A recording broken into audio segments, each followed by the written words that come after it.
Hello?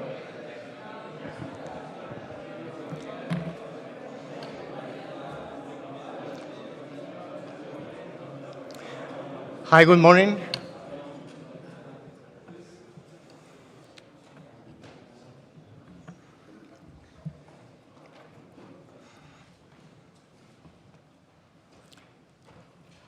Good morning, everyone, partners, associated partners, and guests.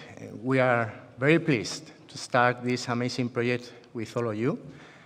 We know that yesterday was a very intense day for you, starting working in the afternoon in the different work packages. Many thanks on behalf of the coordination team, led by Spanish Ministry of Economic Affairs and Digital Transformation, with the support of the Spanish Royal Mint, to all of those who are here, both in person and online. I'm Ángel Martín, the Deputy Head of the Planning and Governance Department of Digital Administration at the Ministry of Economic Affairs and Digital Transformation. I'm also the Spanish representative in the IDAS2 toolbox process, and I will be here just introducing our speakers and giving the floor to them. Today, we have a very exciting day ahead with the Digital Credential for Europe project kickoff, this ceremony, and all our work package workshop, which we hope will lead a fruitful discussion. Let me just remember today's agenda. Now, we start a 1-hour slot in this kickoff ceremony of the Digital Credential for Europe Consortium, where we will have participants from the General Secretariat for Digital Administration, from the DG Connect in the European Commission, and later a roundtable about digital credentials and education. At 11, we will have a half-an-hour coffee break, and then we will continue with a roundtable about digital credentials and social security. Later on, we will discuss in another roundtable about IDA regulation and the future of European digital identity wallet. Then we will give the floor to any one of you who wants to ask anything to the panelists. And finally, we will have a few words in a closing speech from the Spanish Mint. Having seen what's ahead, and without further delay, I'd like to introduce our first speaker. Today is Santiago Graña, Head of Planning and Governance of Digital Transformation in the Ministry of Economic Affairs and Digital Transformation. Santiago, the floor is yours.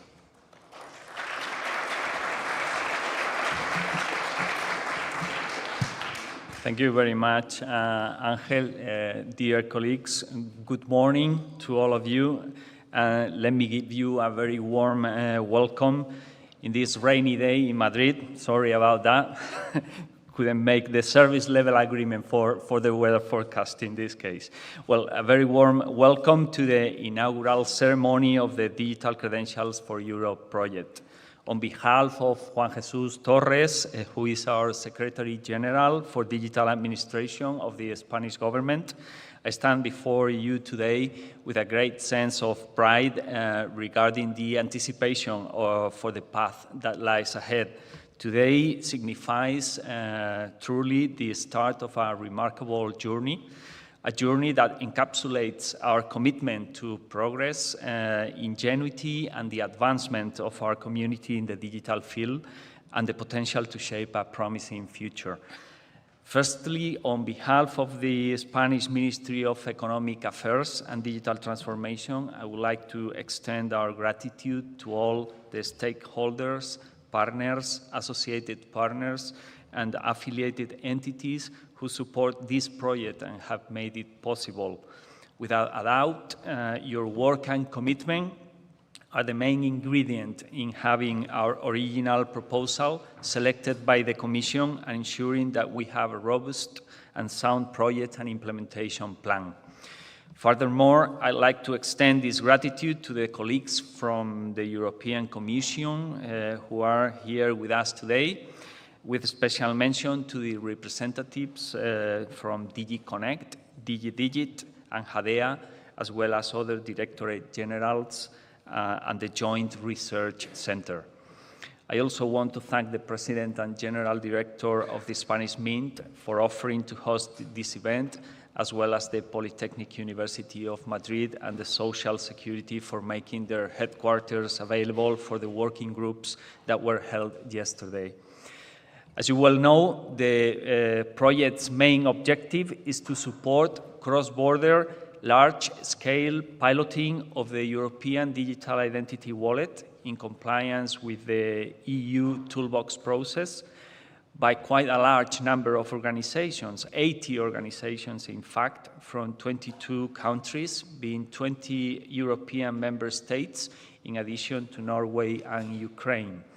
The project will enable the deployment of large-scale pilots that are necessary for the development, testing, validation, and implementation of the new wallet, a key component of the future eIDAS2 regulation. For this purpose, 4 use cases will be developed. The first one having to do with educational credentials, secondly, professional qualifications, a third use case on portable document A1 regarding social security, and lastly, the European health insurance card from the social security domain.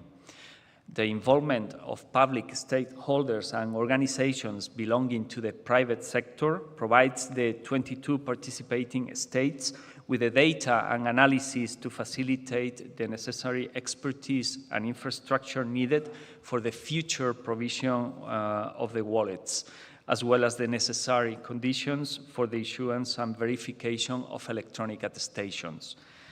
The above referred public organizations and private entities include not only relevant sectoral institutions, but also ministries and digitalization agencies from various member state governments, developing a comprehensive governance model and an ambitious dissemination plan, guaranteeing the project's relevance and impact expected. To that end, I'd also like to thank the member states' authorities that with enthusiasm support this project. The project benefits from the affordances of scale by including wallet issuing organizations, credential issuers, and relying parties, correspondingly involving various qualified and non-qualified trust service providers and authentic sources. This will allow to comprehensive testing of the wallet using qualified and non-qualified electronic attestations of attributes and credentials and their national and cross-border functionalities in a pre-production environment. Furthermore, the project will contribute to the implementation of Digital Europe's program-specific objectives, strengthening the Union's capacities through digital large-scale deployments, as well as the relevance, implementation, and impact objectives foreseen in the project. It provides tangible support to the public and private sector in the educational and social security domains, deploying and accessing state-of-the-art trans-European interoperable digital service infrastructures and their integration in a cross-border trust framework with high levels of assurance through the large-scale pilots. The project will facilitate the development and use of solutions and frameworks by public administrations, businesses, and citizens in 20 member states and 2 third countries through easy and universal access to testing and piloting of digital technologies and their cross-border use. In the process, it will facilitate a pan-European expert community of practice and assist public administrations to improve significantly the range of quality of services for citizens and businesses. Importantly, the project will support the EU's ongoing aspirations to build a trust digital infrastructure based on the European blockchain services infrastructure, distributed ledger technologies, thus contributing to the maximization of ongoing EU investment in infrastructure for the public good. Furthermore, the project will provide a much-needed updated and flexible approach of attributes of identity as currently defined in the current eIDAS regulation. It will address the shortfalls created by the existing lack of specific attributes by domains, by deploying specific relevant large-scale pilots in the education and social security sectors. There is an important presence of qualified and non-qualified trust service providers to issue the verifiable credentials, along with relevant educational and social security institutions that will act as reliant parties and verifiers in most member states. The Spanish Ministry of Economic Affairs and Digital Transformation is strongly committed, together with all the other partners in this consortium, in furthering the embracement of new technologies and best practices in the EU, strongly aligned with the European Commission's objectives for Europe's digital decade. Nonetheless, the success of this project deeply depends on having a shared vision and a strong leadership, especially when it comes to showing that verifiable credentials are a feasible solution for the future eIDAS framework. Let's embrace a collaborative spirit in the face of the challenges that lie ahead, with the aim of showing a lasting impact to citizens all over Europe and improving their daily lives. I have complete confidence in your resolve and abilities and look forward to witnessing the transformative power of our efforts. Together, let us create a brighter digital future for our union. Thank you very much, and let the journey begin. Thank you.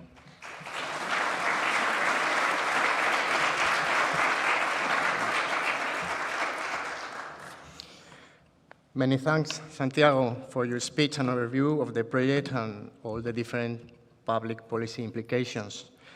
Now, focusing more on the European Union's vision of the European Digital Identity Wallet, we would like to give the floor to our next speaker, Maya Madrid, Policy Officer at the Directorate General Communications, Network, Content and Technology in the European Commission. Maya, the floor is yours. Thank you very much, Angel, and thank you. Good morning, everybody. I mean, I'm very surprised and very happy to be here and to let me do presenting. Also a bit disappointed on the weather of Madrid, Santiago. We need to work on that. I'm from Madrid, and to be honest, being only 2 days here with this, let's say, weather is not the best for me. But anyhow, I'm again very happy that this kickoff event has risen the appetite for people to come here and to start working in this really important project that we are talking about now. So let me first give you a bit an overview on what is the vision on digitalization in the European Commission.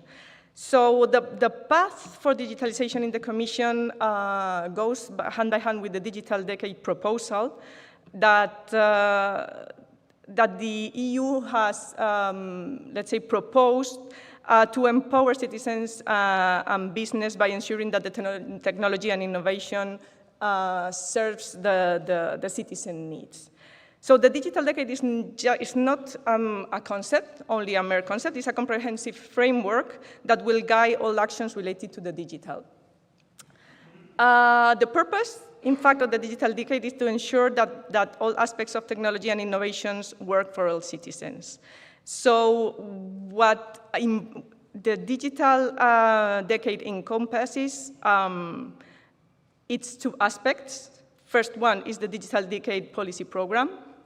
Second one is the Digital Decade targets, that are the objectives, in fact, of the Digital Decade.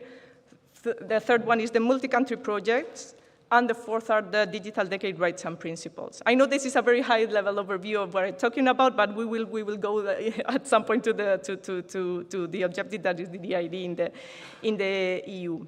So I will focus now on what is the Digital Decade policy program, and this program provides a roadmap that has tangible targets and objectives set for the 2030. In fact, the policy program aims to is to foster collaboration between the EU and member states and ensure a collective effort to achieve the digital decade targets. So it also establishes a mechanism for monitoring progress and report that is published by the Commission to assess the advancement made. You see here now in the slide that is shown that the Digital Decade Policy Program sets ambitious goals for the next 10 years, and they are divided in the 4 points of the start on the compass.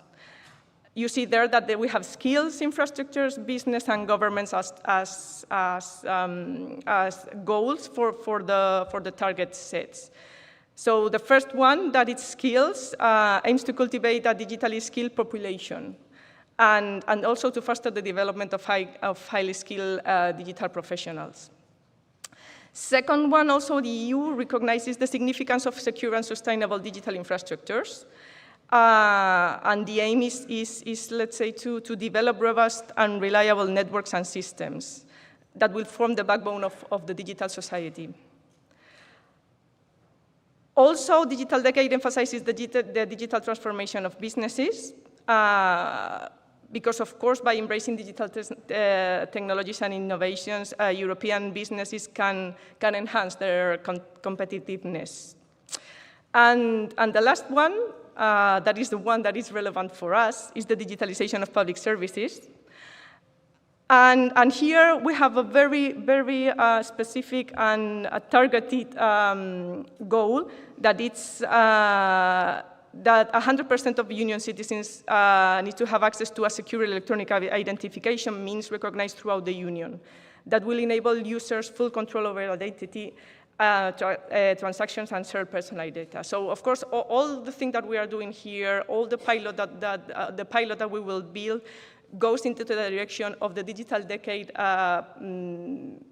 policy program's goals. So let me then move to what is the European digital identity idea and proposal from the Commission. You might know that in 2020, the European Council called for the development of an EU-wide framework for secure public electronic identification. That includes interoperable digital signatures and that would provide people with control over their online identity and data. And that also will enable citizens to access public and private services, also cross-border. So, coinciding with the revision of the eIDAS regulation for 2014, the 3rd of June of 2021, you might know very well, the European Commission adopted the proposal to amend the eIDAS regulation. That is the foundation for the European digital identity. The proposal itself encompasses several fundamental principles that will shape the future of the digital identification in Europe. So first and foremost, the European digital identity goal is to be universally usable and needs to serve as a means to identify users and verify their personal attributes. So first, this is the first one that needs to be universally usable by all citizens. Second one needs to be universally available. So any citizen that wishes to use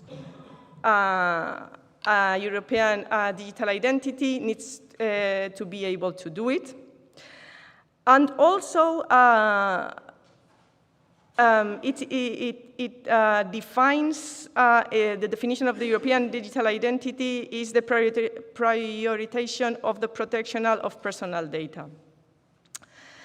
So this proposal represents a significant improvement from the previous eIDAS regulation. First, because member states will be obliged to offer their citizens an electronic identification means, that this is a very different from what was eIDAS 1. Secondly, also because this electronic identification means will be issued in a harmonized way, so they will be recognized cross borders. And also, a very important one is that in the European digital identity, the full control of the identification data is in the citizens, in fact, in itself. So this is a bit the proposal of what is the proposal from the Commission on the European digital identity. Of course, the eIDAS revision, well, the proposal of the eIDAS regulation is not only the what I'm showing here, that is the European digital identity wallet, but the European identity wallet is the central pillar of the whole idea. So I know that you might very well know this high-level schema of what is the EU wallet, but I think that it's also good to remind people, because sometimes we dig too much in this and we lose a bit track on what is the proposal and what we aim to do. So you see here that the citizen and the wallet is in the middle of the schema. It's because, of course, it's a center approach on what needs to be the European identity wallet. You have a wallet provider that will release the wallet to the citizen. Entities that will issue personal identity data, but also electronic attestations of attributes. This is also an enhancement from the previous regulation. You know that we were very limited only to the obligation to access public services and only personal identification data. So now we have also, as Santiago has mentioned, the addition of being able to share information, personal information data related to the citizen, that it's not mainly name and surname or date of birth to access one service, but also attributes that are linked to the identity of the person, as educational credentials that we are talking about here, social security certification, mobile driving license.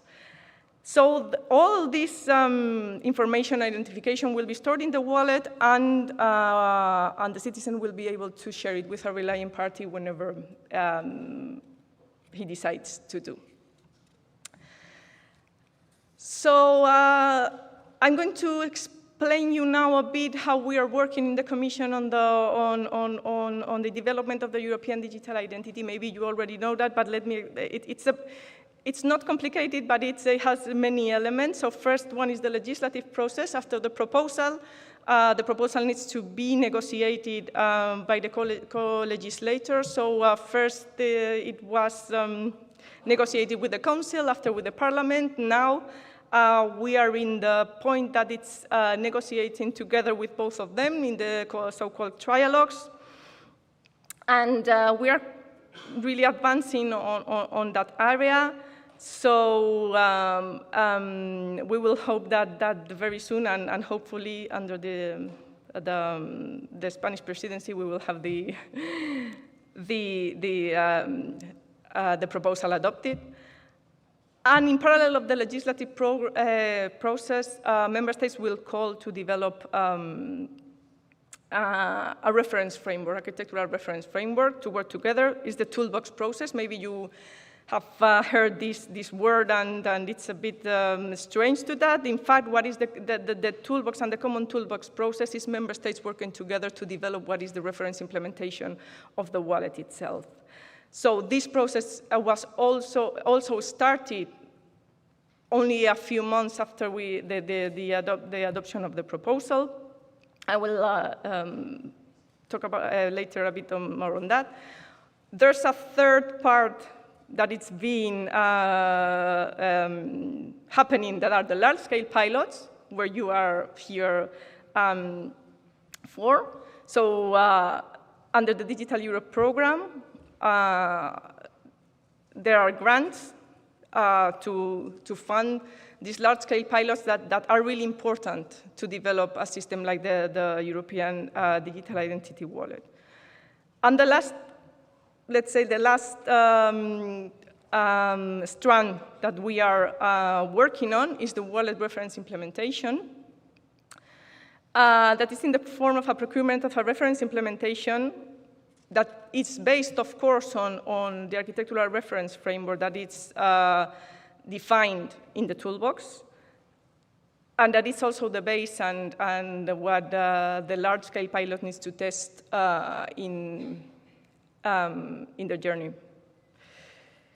So this is a bit on what we are working on since the proposal was on the table.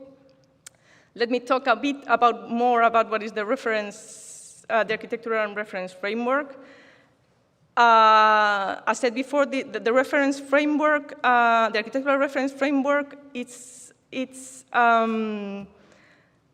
represents the consensus of member states working on how the wallet needs to look like. The architectural reference framework is under the process of the toolbox, and with experts, working experts from member states, together with the Commission. And it's very important to know that this architecture is a moving target, because of course, until we don't have the adoption of the regulation, we will need to be looking at what is happening. We're working based on the proposal, but in the end, the architectural reference framework will need to follow what is agreed in the legislation process. So, we had a first release of the architectural reference framework in February. In April, we had the second version. These documents are open and shared in GitHub, so you can just take a look at it, and we collect feedback from stakeholders. And new releases will come, because the first version was not so defined, so also still we need to have feedback from large-scale pilots on what will be the reference framework. And they come in short releases, so just keep in mind that this is a living document still, and defined and decided by consensus from member states in the EIDAS expert group. Here you have a short, let's say, very high-level schema on what has the first release of the technical specification. This is based on what is in the reference in the architectural reference framework from February. So there are more components now, but as you can see there, what was defined is how to issue PID, how to issue electronic attestation of attributes and formats of PIDs, also electronic attestations of attributes, and how to present those. So this is what is mainly in the first version of the architectural reference framework, but as I've explained before, this document will evolve during the discussions with the expert group and what comes from the large-scale pilots and also the negotiations. You remember that in the second, in the previous slide that I showed on the 4 strands that we are working on, there's a reference implementation. So the objective of these reference implementations is to build a reference technical infrastructure to support the interoperability. It also will help member states and other stakeholders in the developing and implementing of the UID framework. And very important, it will enable large-scale pilots to be implemented. The aim of the large-scale pilots also is, it's to test what is the reference implementation. So the scope is that by the first release that we have, that should be coming very soon, hopefully before the summer break, will be to have authentication and identification and the MDL. But there will be subsequent releases with extending functionalities and also based on the feedback from the pilots. And the final outcome that what we aim for is to have an open source reference wallet application and libraries that are tested, certified, and ready to be used by member states to implement the wallet. So this is the final aim of the releases, but of course we will not have that in the first version that we will share. And finally, and I think that this is the most important part of the strands that we are talking about, that are the large-scale pilots. In fact, the pilots are are the one who will drive what is the, together of course with the legislative process, what the wallet would look like. In the end, what we aim to have is a wallet that is usable by citizens and that has use cases that serve citizens and that interest them. So we are very happy that we have very interested for large-scale pilot. DC4EU is one that has the most countries involved. So we are really very happy on that. When we were thinking about large-scale pilots, in fact, we were really thinking that we need to have the participation for as many member states as we can. That's why it's called a large-scale pilot and not only a pilot, because the EU EID wallet also, its aim is to serve in a cross-border situation and not only national, but the harmonized component and the harmonized idea on what is our EU EID wallet is very supported on the large-scale pilot that we are talking about here. So as you can see here, we invested a huge amount of budget for the large-scale pilots. We have a lot of participants here. And I would like to thank you all for participating. And of course, we have high expectations on what will be the results of the pilots. And this one, I think it's crucial and very important for the development of the European Identity Wallet. So thank you very much all for attending today, and thank you very much for listening to my presentation.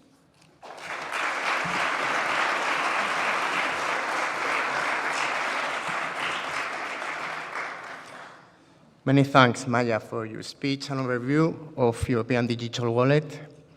Next up, we'd like to welcome the members of our Strategic Committee to the stage and to our first roundtable that will be moderated by Alex Gretsch.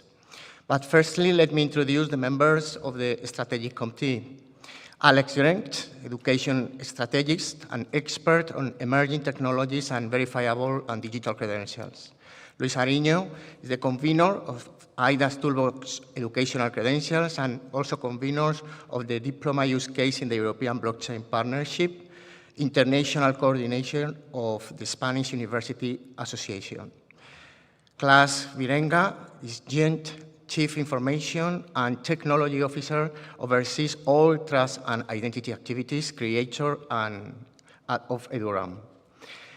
Gerd Bauer, DVCB, European Exchange of Social Security Information, Project Manager, Strategic Advisor, and member of the Data Modeling Expert Group in the European Commission.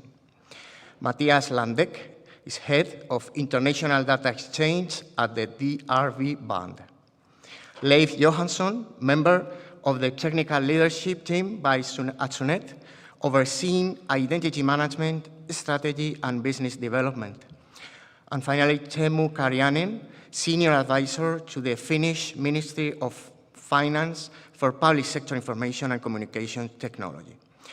They are going to discuss about IDA regulation and the future European Digital Wallet, also about digital credentials and education, and finally about digital credentials and social security. Alex, you have the floor. Please proceed with the roundtables. Also, please remember, we will have our coffee break at 11, and we'll resume the roundtables after. Thank you very much.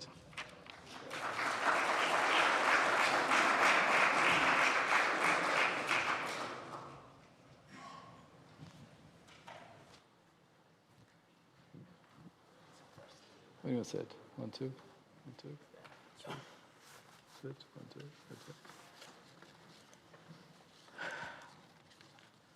Okay, good morning. I'm perfectly aware that we are preventing you from having coffee.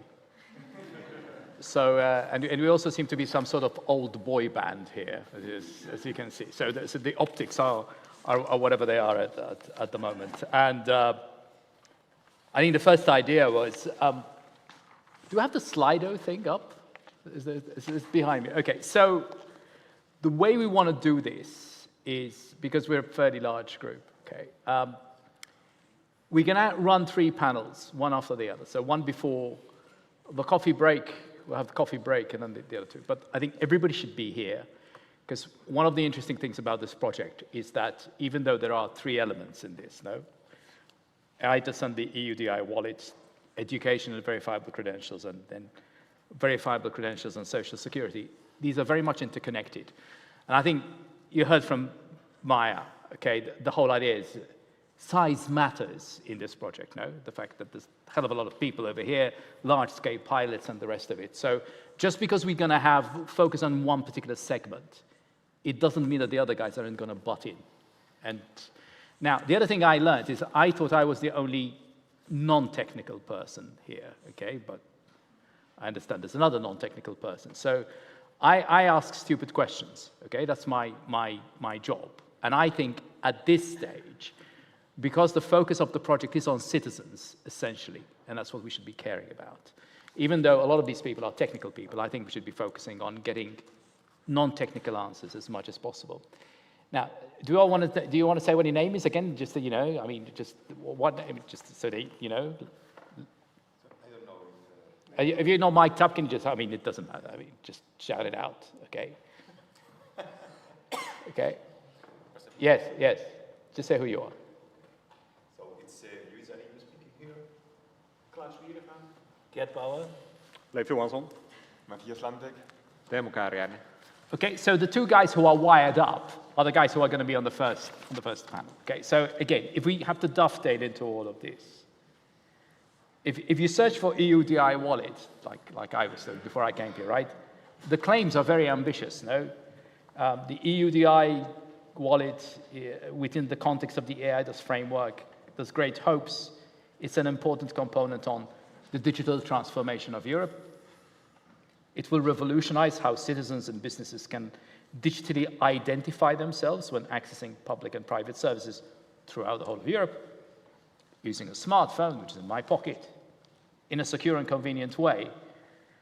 So citizens will be able to control their personal data stored within the wallet. And also, at the back of my mind, as a non-technical person, when we're living this interesting generative AI moment, when the whole concept of identity, I think, is going to be reconfigured radically over the next couple of years. That's how we're starting, okay? So the first question, which I'm going to address to Leif and the team, is one of those trick questions. Okay? So it's like, can you please explain, yes, why digital wallets and EID are so important? And again, how does DC4EU fit into all this? All right. So I'd like to start out by taking a little bit of a trip outside of Europe, because Europe is, so the digital transformation of Europe is part of a larger trend that's going on in the rest of the world, and especially around digital identity, where digital wallets are kind of the battle lines, right? That is where digital transformation around digital identity is being fought. And is that not working? Can you hear him? Probably? All right. Okay, that's good. So you keep it. And the elephant in the room are the platform vendors.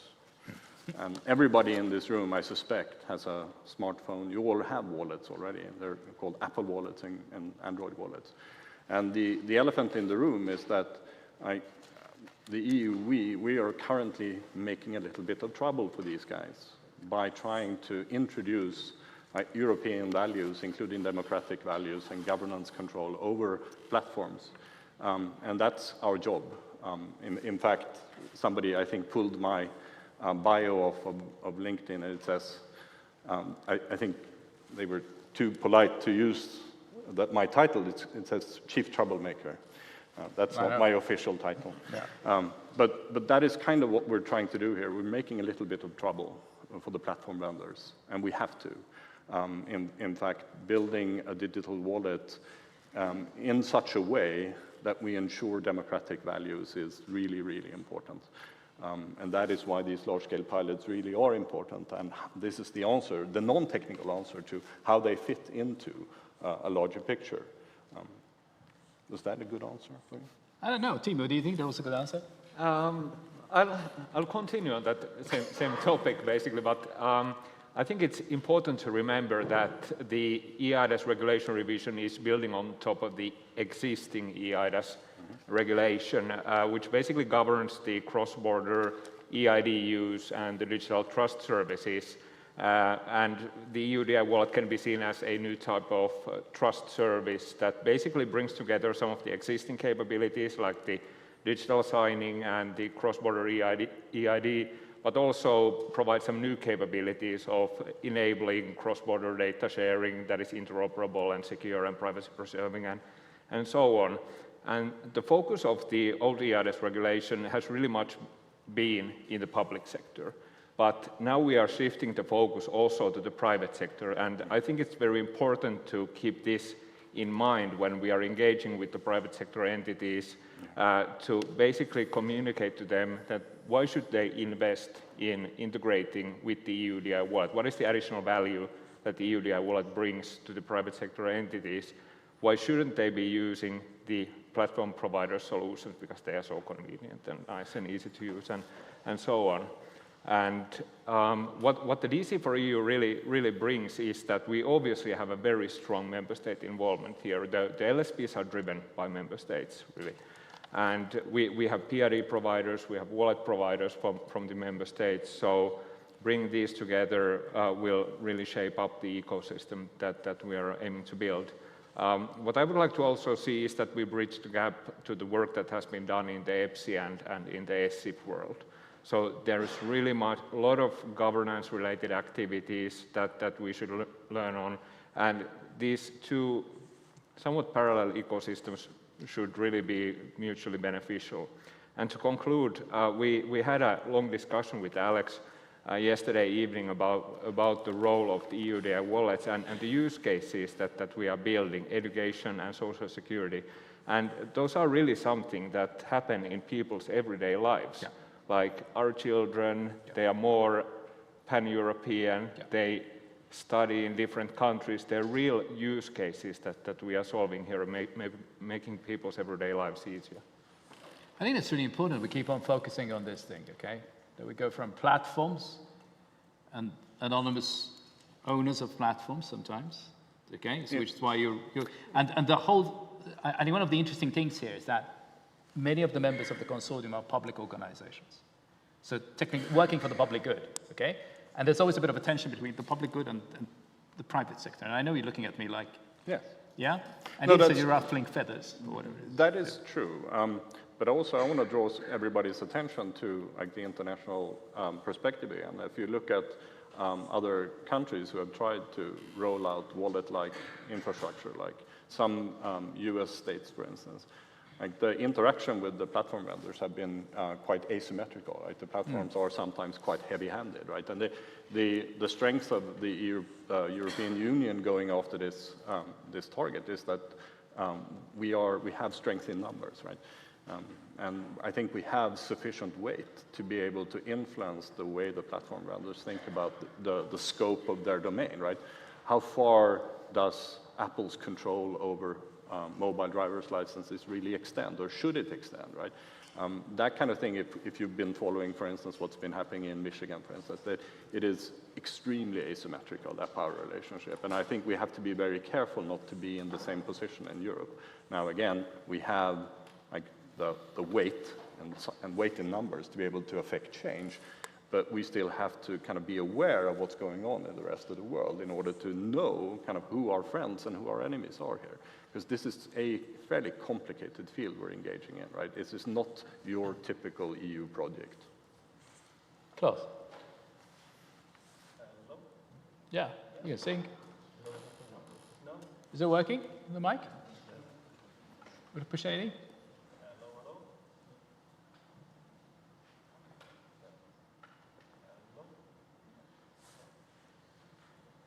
Get into your lecture mode.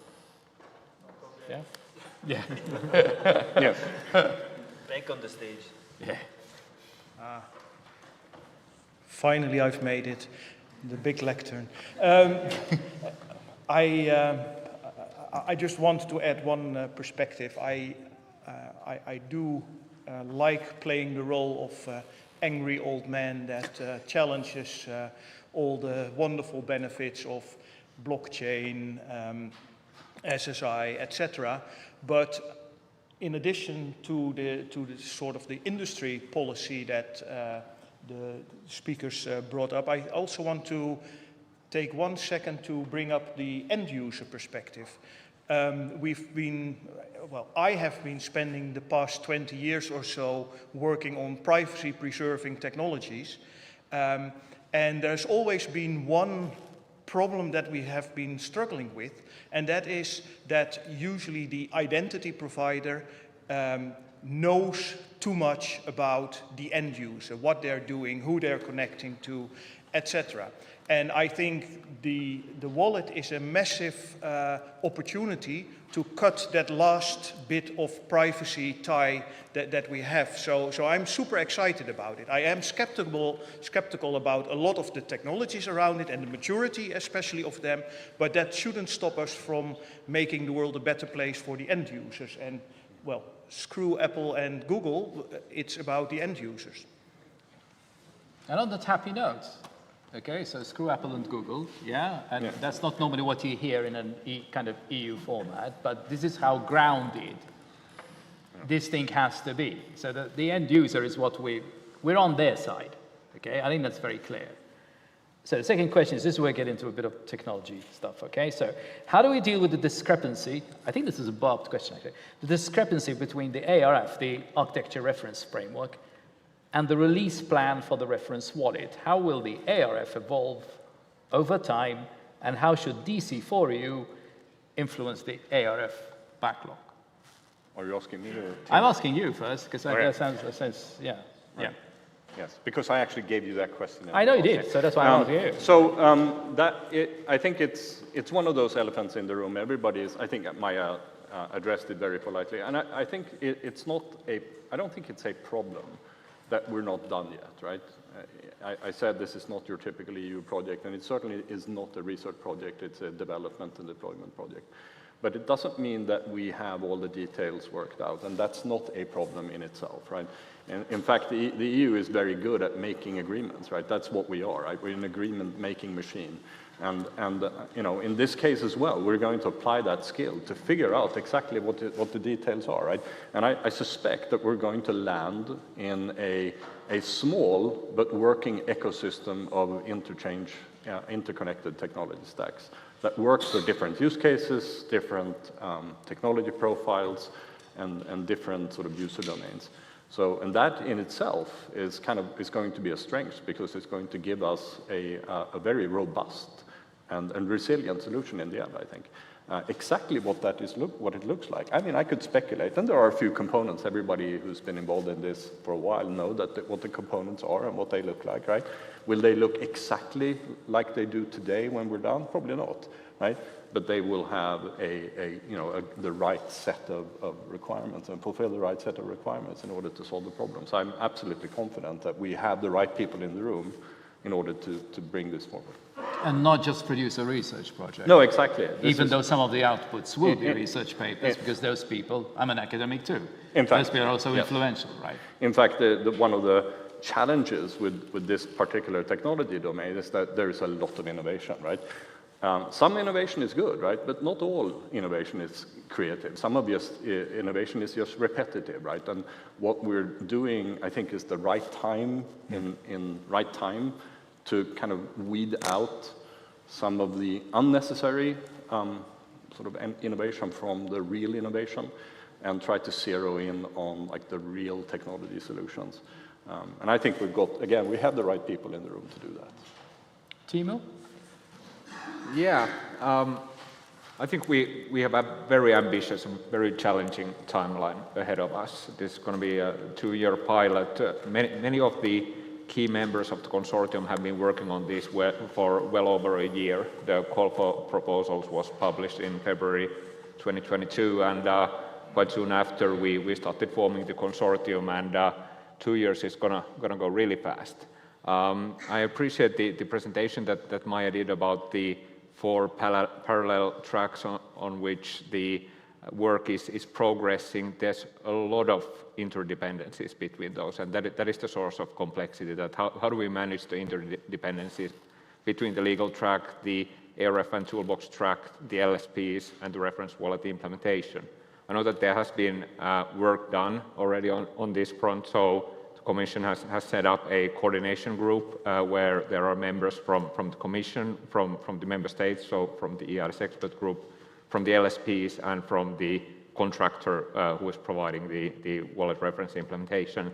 And this is a very important forum to influence how the ARF is going to shape up. And I think we have to be very, very vigilant in the DC4EU consortium side so that we impact and influence the ARF development at the correct time. We have a lot of very skillful people in this consortium. We have brought a lot of expertise together, and we should really use this opportunity to impact how the ARF is going to shape up. And there's some concrete actions, obviously, how this will take place. So the ARF is going to be developed in sprints.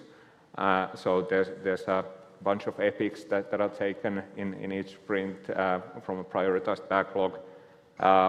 We have to have visibility to the backlog and impact the prioritization.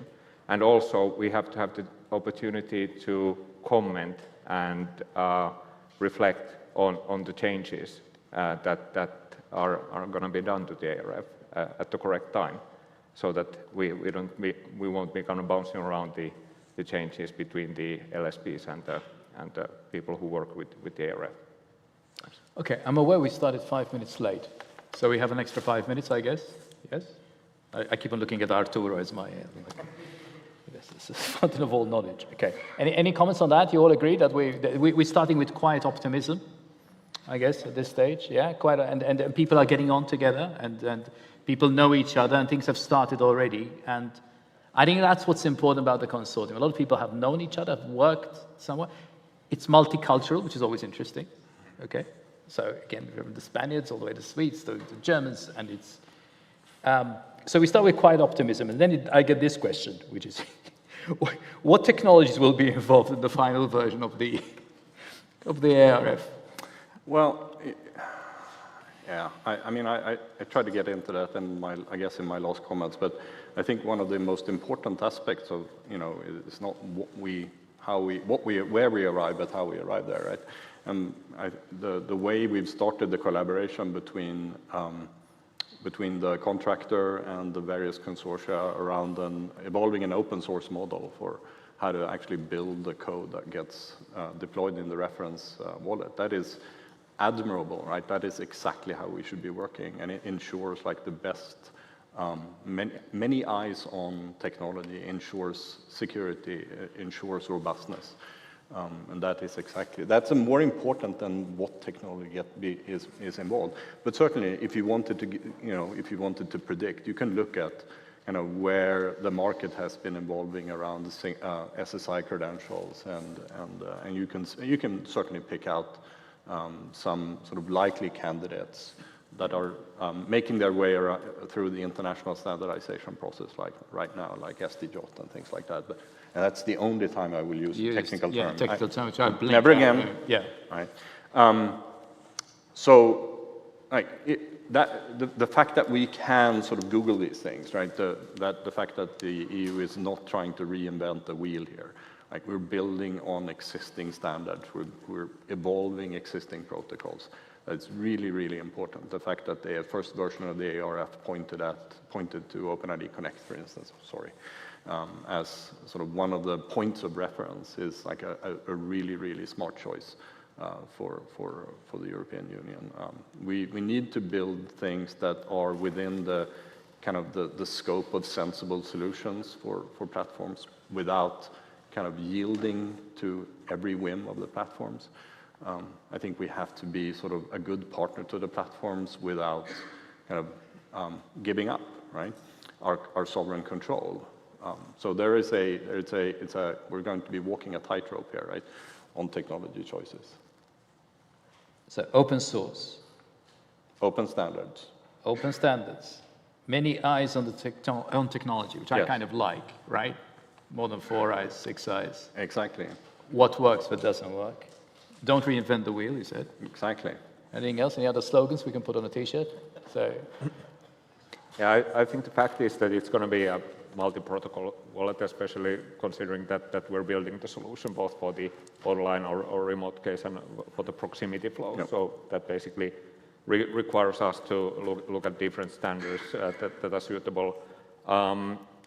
Alex, you said that you're a non-technical person, but I would like to turn this question around, that we don't only need to deal about the technical standards and protocols, but I would also want us to address the usability aspects and also the governance, and also the fact that we're really paving the way towards a lot of domain-specific regulation. There's a lot of EU initiatives currently on the table that have taken the EUDI wallets into account. For instance, the driver's license directive is an example of such a regulation.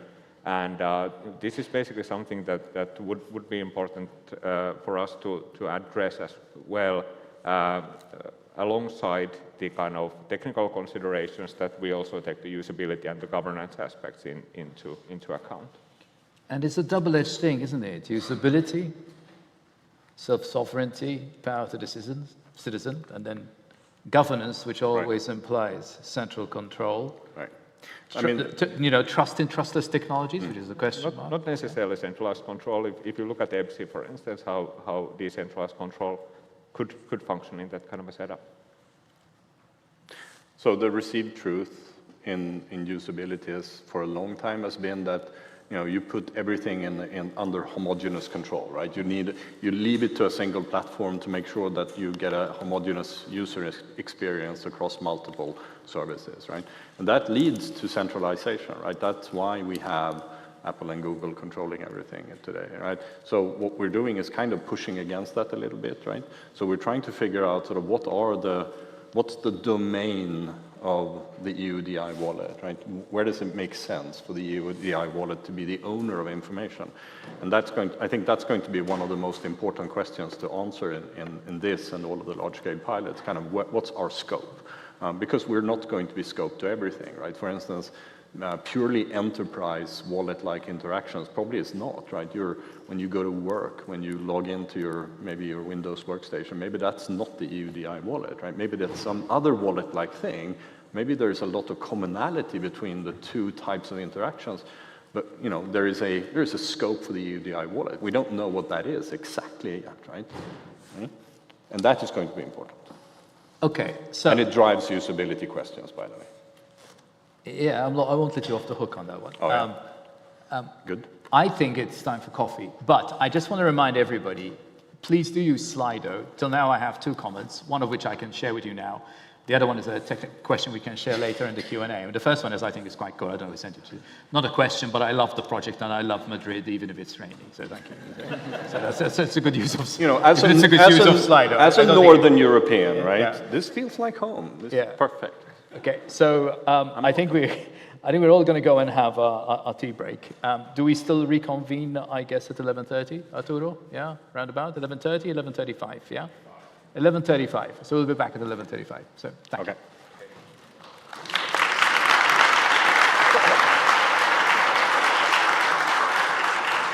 Should we like do the 2 other panels together, like education and mix it up? You should mix it up. Now, because they're like, but that's why I said I just want to have everybody together. Yeah, so we'll go with education. I need to get you guys ready. the mix. Now, I was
Shall we start?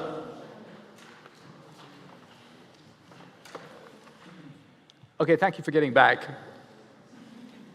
I think there are more people mic'd up now, so you can get even more of an echo, I think, from what you can hear. The way we're going to run this now, the second and third part, everything's going to be a bit more fluid, maybe a bit more anarchic in a way. Okay, so we'll go from education and verifiable credentials to verifiable credentials and social security to supposedly, and this is the worst thing possible, yeah, the Q&A. And normally people in Q&A say, I just want to go somewhere else. I will point you again towards slide that if you want to ask a question and you don't want to own up to the question, but it shouldn't be about the weather this time around, okay? There's one question at the moment, okay? So if you go on Slido and DC4EU is the hashtag there, just type in DC4EU, slido.com, DC4EU, you should be able to ask a question over there, okay? All right, I should know a bit more about this, shouldn't I, actually? One of my claims to fame was in about 2017, I think. I wrote a report, I co-wrote a report for the JRC at the European Commission on blockchain in education, and it kind of took a life of its own because it kind of preceded the Blockchain Observatory Forum, a lot of blockchain stuff. Blockchain was very sexy in 2017, and here we are in 2023, yeah? But the idea of education, whatever that means in 2023, because I prefer to use the word lifelong learning these days, which is threatening to some people, actually, particularly higher education institutions sometimes, and I work for one. But the whole notion is that we don't stop learning when we get a funny hat and graduate, right? The idea is that, and as soon as you start talking about lifelong learning, you start talking a bit more about the labor market, you start talking more about skills, you start talking about the future, the present. You can ground it into not just adult education, but what's the future for our kids, in a way. So that's the kind of thing which at least still turns me on, in a way. So in this particular session, I'm going to be relying on Luis and Klaas to talk a bit about verifiable credentials, but since all of us have an interest in education and lifelong learning, I think you're going to have a bit more chaos going on. So the first thing is, again, why are verifiable credentials, whatever they are, and the EUDI wallet, we may know what that is, important for education? What value can DC4EU add to education and to learners in particular? I'm going to start with Klaas. Okay, so first of all, I'm impressed that your claim to fame is so late. My claim to fame was back in 2003, and the reason I'm saying that is, I said before, at the risk of coming across as a grumpy old man, I do want to take us back a little bit to the past, and what we've been struggling with, as I said before, for many years, decades, is how to come up with a good way of informing relying parties of what students have been doing. And the lifelong learning is, of course, the big driver for that, where you want to retain information about what your achievements were across institutions for your whole lifetime. And you mentioned the word verifiable credentials. To be honest, I don't care.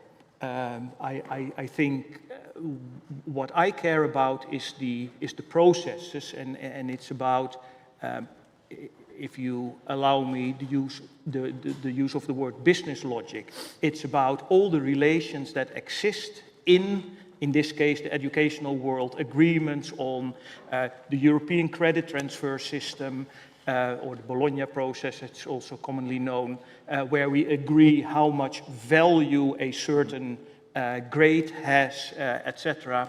And we need a way of communicating that, and we need a way of doing that at scale. We need to do that in an interoperable way, and verifiable credentials happens to be a convenient mechanism to do so. So in that sense, I don't care. I am a techie, but I don't care so much at the precise technology, but more about that we all agree on using that technology and that it has the right properties, and then to some extent, the market will decide. Luis, you agree with him? Somehow, yes, of course. Yes, from an end user and business perspective, it makes all the sense. But also, I think that verifiable credentials, this specific technology, also opens or will give response from a business, but also from a citizen perspective, to the next, I think, to the big challenge aspect today for education, that is the required more flexibility. That will be. So this case, this specific technology is the one that enabled that paradigm, right? We'll also, and the EUDI wallet, because we have several things. From one side, verifiable credentials will flexibilize, will allow to flexibilize education. So we can go deeper on the formal degrees and so on, and recognize these new, more small business units of learning achievements, whatever, right? Also, the capabilities of this technology will allow to stack credentials. So that will also be the way on how educational institutions will be able to support personal learning pathways. So being the citizen, being the learner, right? Because you are right, it's lifelong learning. So it's not just about our child, it's also about ourselves, right? So it will open the opportunity from a technical perspective, right, to enable personal learning pathways. Of course, that requires a hard work from a business perspective to do it so, but in this case, the technology is an enabler for that, right? On the other side, you were talking about the citizen and the value for the citizen and so on. So from a practical perspective, in my humble opinion, the UDI wallet becomes the de facto container of the individual learning record, right? So all the achievements, and I don't care if we are talking about quality assurance regimes, but yes, also verifiable credentials support quality assurance regimes for education. Yes, from a business perspective, also from something that make European Union different from abroad. Those quality assurance regimes, this governance that is applied, right? And we can discuss also about that class. But the UDI wallet will be the de facto container of that individual learning record, right? And also, thanks to not public but private also companies being now able to issue and consume and whatever, when I start my formal learning, right, and I start to one job, right, I am also learning there. I am gaining skills that can also be accredited by the employer. Why not? And that will also be part of my individual learning record, right? So we're talking about any type of learning credentials, not necessarily higher education or compulsory, For sure. or are we not? Yes. Because I'm seeing you like, yeah. you're hesitant about it. I think this whole approach by the Commission, and especially the large-scale pilots, is very good. I really love it. I think that's the way to test things at scale. The one thing about all of this that I don't like is the use of the word diploma use case. I hate it, yeah, you're right. Yeah. That forces us into this thinking of this higher education. Higher education, Yes. The government appointing an organization that does the execution of the diplomas, etc. How often have you shown your Fully diploma? agree. I think only twice for a public administration, that's it. I've done it once for one job I got. I'm willing to bet that nobody shows their diploma more than 5 times in their life. When we talk about lifelong learning, we talk about all those what we call micro-credentials. And that is, for, as far as I'm concerned, in education, the game changer. Yeah. It's And not also, just micro-credentials, sorry to interrupt. Yeah. It's also professional education, That's whatever, for whatever that means, okay? Yeah. I've told the story many times. In my previous life, I used to be a chartered accountant. That's the way I escaped my country. So at face value, that's what my official certification was. That's what I got in my 20s. In my 40s, in my midlife crisis, I decided to put my consultancy business on hold and do a PhD, a social sciences PhD. Can you believe it? The university that was begging me to join it because of what I had done in my life had to go back to the Chartered Association of Certified Accountants, or had to go back to exams I had done 25 years ago to certify that, yes, I was the one. I'm saying, are you out of your head? Here's the piece of paper. I've had it for a long time. But we have to do that. The same thing is happening to my son, who's currently at Oxford, moving potentially to Amsterdam or to Helsinki. You'll be amazed how many of these, I won't even tell you what the jobs are, but David Graeber said what these kind of jobs are, which registers talking to other people saying, I need to certify that this guy is actually here first, that he got these exams. That's what the reality is. Anybody who has kids who are going to move cross-border, and that's what the European dream is all about, okay, should be vested in this, because at some stage, it's going to hit you. At the moment, there's a whole lot of stuff that I'm hoping that we can solve. Now, whether it's going to be DC4EU that solves it or not, I don't know, because there's always the magic word. We're always looking between usability and governance, right? And governance implies, again, people in power. Yeah. Sorry, I interrupted you, Luis. Our moderator clearly is not just a technical moderator. I'm a parent first, okay? So, yeah. Yeah. Now I lose the point, but I was going to add something to that. Yeah, two things. We have let's say, a communication opportunity to improve, right? Yeah. So moving from diplomas to or whatever. I think it's so clear on Work Package 5 that we are talking, not just talking about higher education. I also remarked that yesterday, just in case. But we have communication improvements there, right? And on the other side, we are not just also talking about learning achievements, right? Or activities or whatever. We are also talking about non-foundational identities. So those claims, those credentials that allow us to identify someone, a citizen, as a student, right, or as staff, whatever, right? We're also talking about that. And that, yes, it's mostly used almost every day, almost 20, 30 times a day, right, to authenticate yourselves against your existing information systems or whatever, right? Anybody else has any views on this? We all agree? We move rapidly on, which is what you normally tell me when you say, I know all this. I can say something. Yeah, yeah, I'd love it. So where's the mic? Don't touch anything, they will... It will be worked from there. Sing. I don't know. Will it? Will it? Can somebody knock on that window? It will. It does. All right. So I want to add another perspective to this, and that's the legal perspective, right? So I'm not a lawyer, but I can play one on TV right now. And one of the benefits of the wallet approach is that it resolves quite some interesting legal problems. If you've ever been involved in building like federated identity platforms, you know that as long as you stay in one vertical, it kind of works out, and people tend to trust each other, the data flows kind of work, right? Me and Klaus have been doing that for the last 20 years, and it's moderately successful in the research and education space, where we have more or less an international, interconnected domain of trust. As soon as we try to exit that domain, right, and we go from public sector to private sector, one of the classical examples touching on lifelong learning is unemployment insurance, where you have private unemployment insurance as a complement to public insurance, and you need to prove that you're registered for unemployment.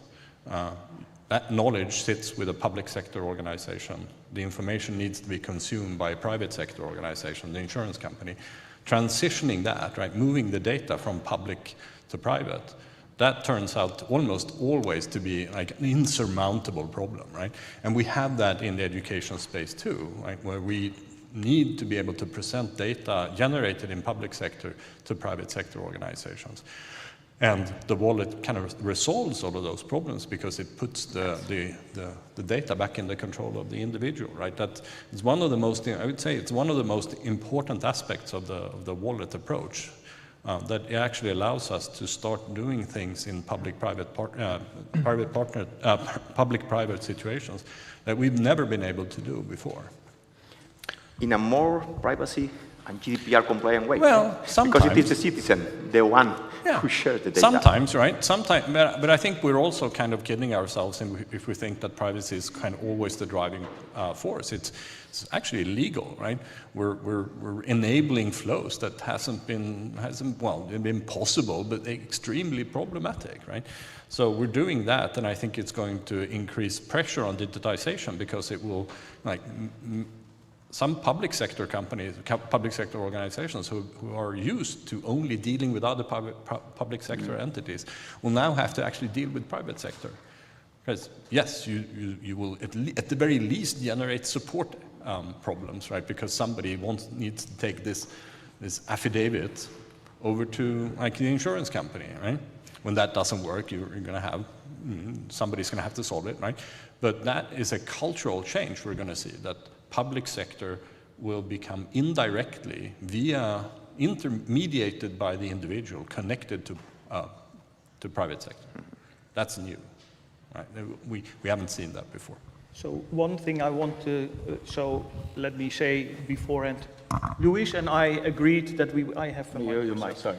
To disagree on some things, and this is one of them. Let's go. You are right if you say that by using the wallet, you enable a privacy-preserving way for end users to access services. I do think, however, that it is very important to heed a word of warning here. In the space I'm operating in, we spend an insane amount of time on making sure that there is privacy, there's no information leakage, we have all kinds of contracts between identity providers and service providers, relying parties, that govern what attributes will be released to those parties, etc. And I'm a little bit concerned about us putting that power in the hands of end users. What we see, for instance, with Wi-Fi access, we always say, never say, trust this certificate, if you don't know for sure that it's a trustworthy certificate. Guess what all the users do? They just click, because it is not, do you trust this certificate? The real question is, do you want access, yes or no? Yeah. And the answer to that is always yes. So I think Leif mentioned the word legislation. I think that is a big part of it, but it's also a lot of user awareness. It is so easy to share so much about you with relying parties, and we cannot trust every single end user to be able to make the right assessment whether it is okay to share personal data or not with the relying party. So that is for me one of the big areas where we need to do a lot more work. We will not disagree on that. Let's do it later. But I think one of the slides from Maya from the digital decade, one of the axes is skills. You're right. And there's a lot of effort. It was said by Maya. So the citizens on all the Data Service Act, Data Market Act, all these things, and the EU wallet itself, being mandatory for large platforms and so on. Of course, citizens need to skills that improve, need to improve their skills, right, for the digital decade. That's also something that educational institutions, we should take care about. So these skills like frameworks, like DICCOM, Digital Competence Framework, right, should be part of our learning offering, right, to all our students that will be the citizens of the future, right? On the other side, yes, and I think we also shared that yesterday, this project is not just about testing an NVIDIA wallet, no, it's about harmonize, about defining a trust framework for education, what must be in place, how an issuer, what are the security measures, how the data must be curated and so on. It's about that, to guarantee, of course, using technology in a more convenient way. For the end user, that's they use the wallet also, right? But it is what it is. So we don't disagree, I think. So by accidental design, we've kind of dovetailed into trust models. What do you trust? Who do you trust? Do you trust this guy who's telling you that he's doing everything required to make sure that your systems are trustworthy in a trustless world? And again, me coming from where I am, I teach new media in my university, right?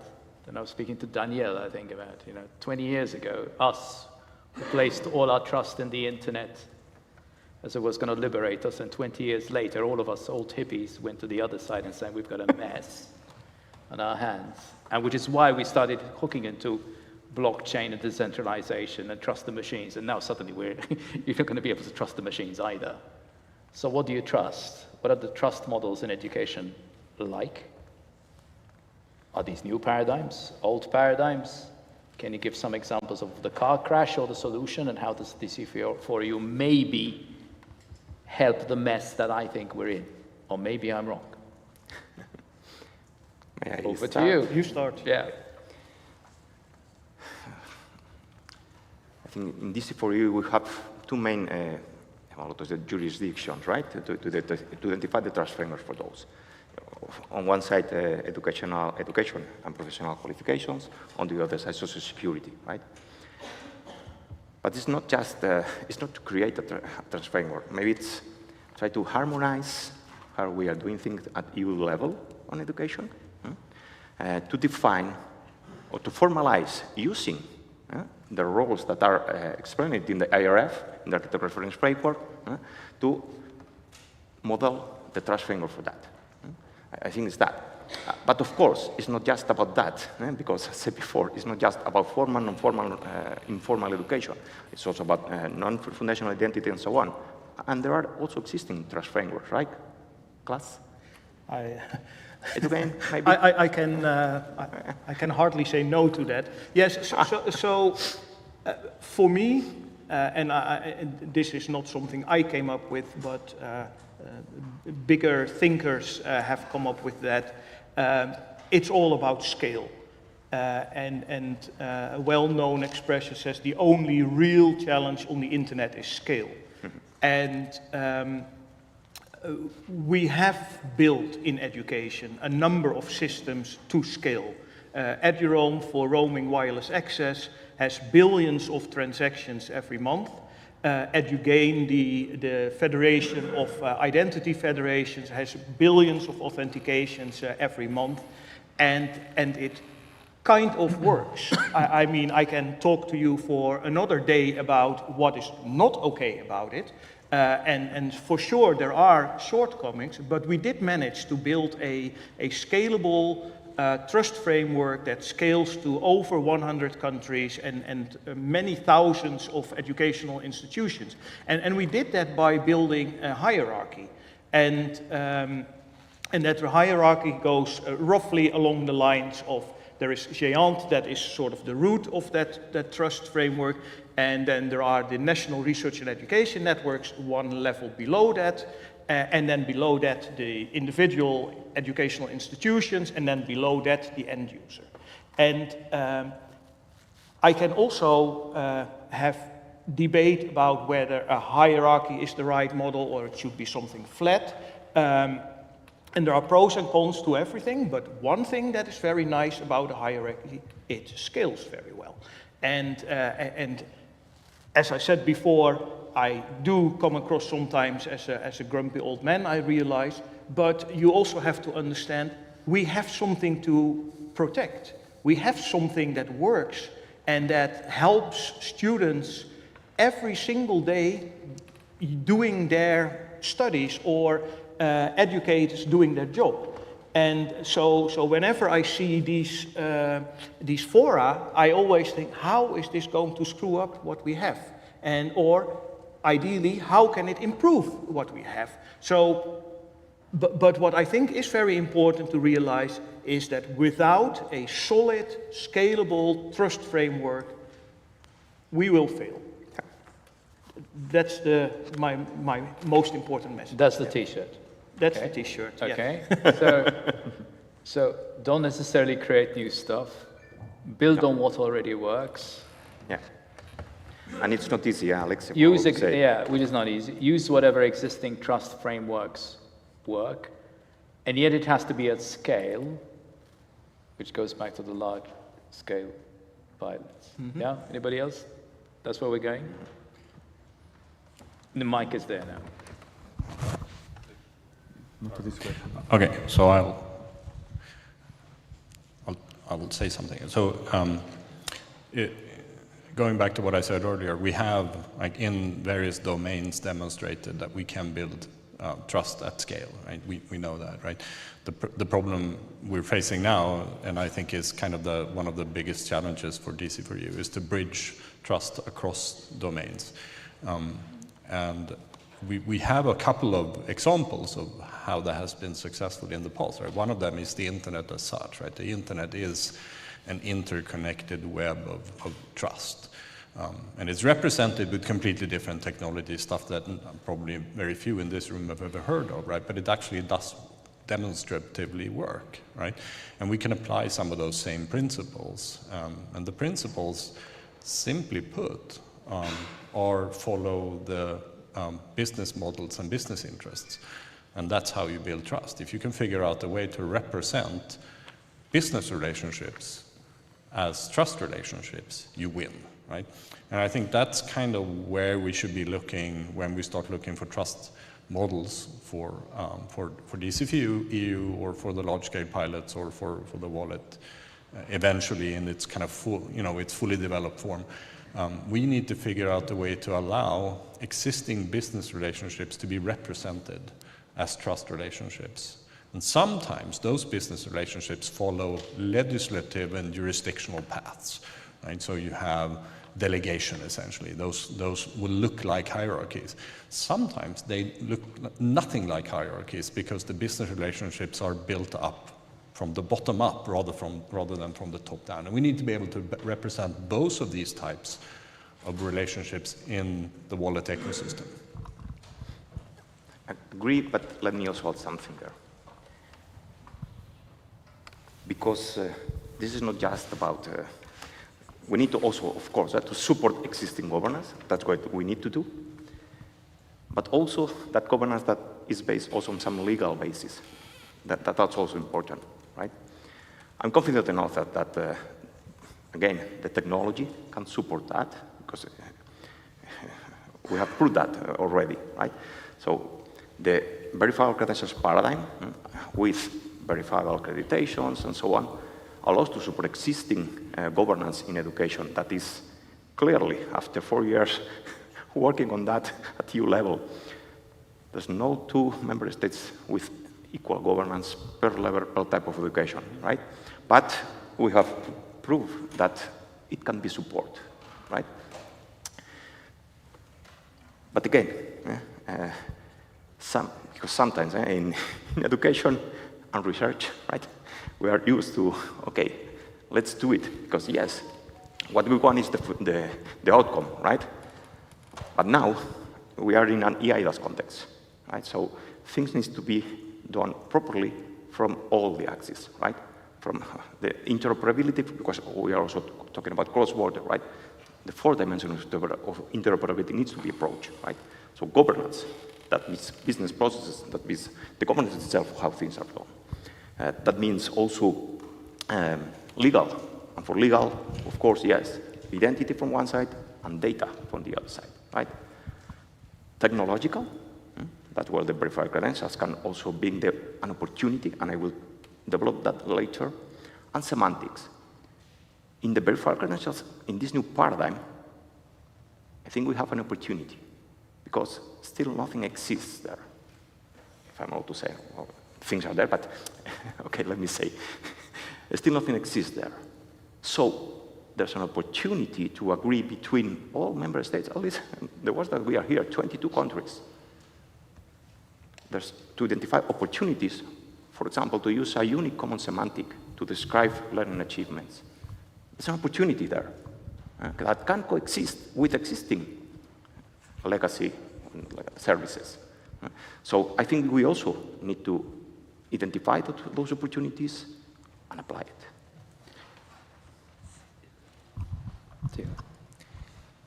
Yeah, I think this very important discussion that we're having about the trust models. It's basically at the core of everything that we do, and it's a very difficult topic. But I agree with the viewpoints that you have raised about reusing the existing capabilities, and for instance, looking at the EPSI, how the trusted accredited organizations is being modeled there, and the hierarchical kind of governance structures.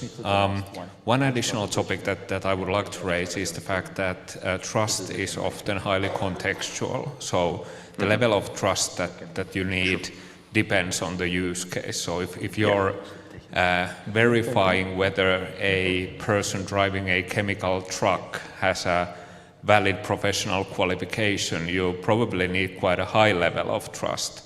But if you're going to a shoe store and telling your shoe size, it doesn't need to come from a government register. So it also has implications for the identification aspects, like in which cases do we actually need a strong register-based identity in the identification, and we need to give the appropriate tooling for the individuals to use pseudonymous identification and possibly in some cases even anonymous identification capabilities, so that they don't unnecessarily need to expose their identity if it's not really needed in that context. Thanks. Yeah, I couldn't agree more. One thing that, because I think we're coming to the end of the education part, so one thing I wanted to have said at some point is that the educational world, more so than some of the other sectors, doesn't end at the borders of the EU 27. Jean, for example, has 40 members in Europe, not all EU 27, but science and education is global. So whatever we do, we need to make sure that we're not limiting ourselves to our own little club. Let me now panelists disagree. Can I just a short intervention? Also from a tech guy, my origin is like really basic technology, like I've been a physicist in the beginning of my career. And I liked it very much, going down to cellar, using my pen and writing a lot of formulas down there, right? But in the last 20 years, I was trained very much into business, right? So all those business people sitting here from Social Security, they trained me a lot to focus on the business side. I like very much the discussions on technology, on chain of trust, etc., security stuff, right? But in real life, that doesn't count. If you look at Social Security, example given, it also, every life event is related to Social Security currently, right? Unfortunately, I didn't see Social Security on the slides. I always see health, but Social Security is not only health. Social Security is much more like, currently you have something related to Social Security, right? You're working here, right? You need to have a PDA-1 here. An entitlement document, you're allowed to work here, right? Has anybody his entitlement here? Okay, two of us, yeah. They are Social Security people, right? Yeah. So if I go upstairs, right, and get some coffee, and I've got some problem with my leg, you know, not that old than you are, but I know, just very simple, right? Yeah. So if I like fall down, break my leg, that will be a Social Security case, right? Yeah. Accidents at work. Yeah. So Social Security is everywhere. Even if you're dead, still there are some issues with Social Security.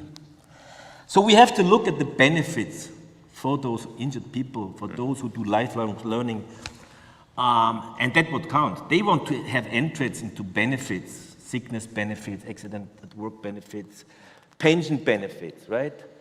And it's not only a generation problem, like it's also the older generations, like people spending their retirement in Spain, from Germany, from Austria, right? Mm-hmm.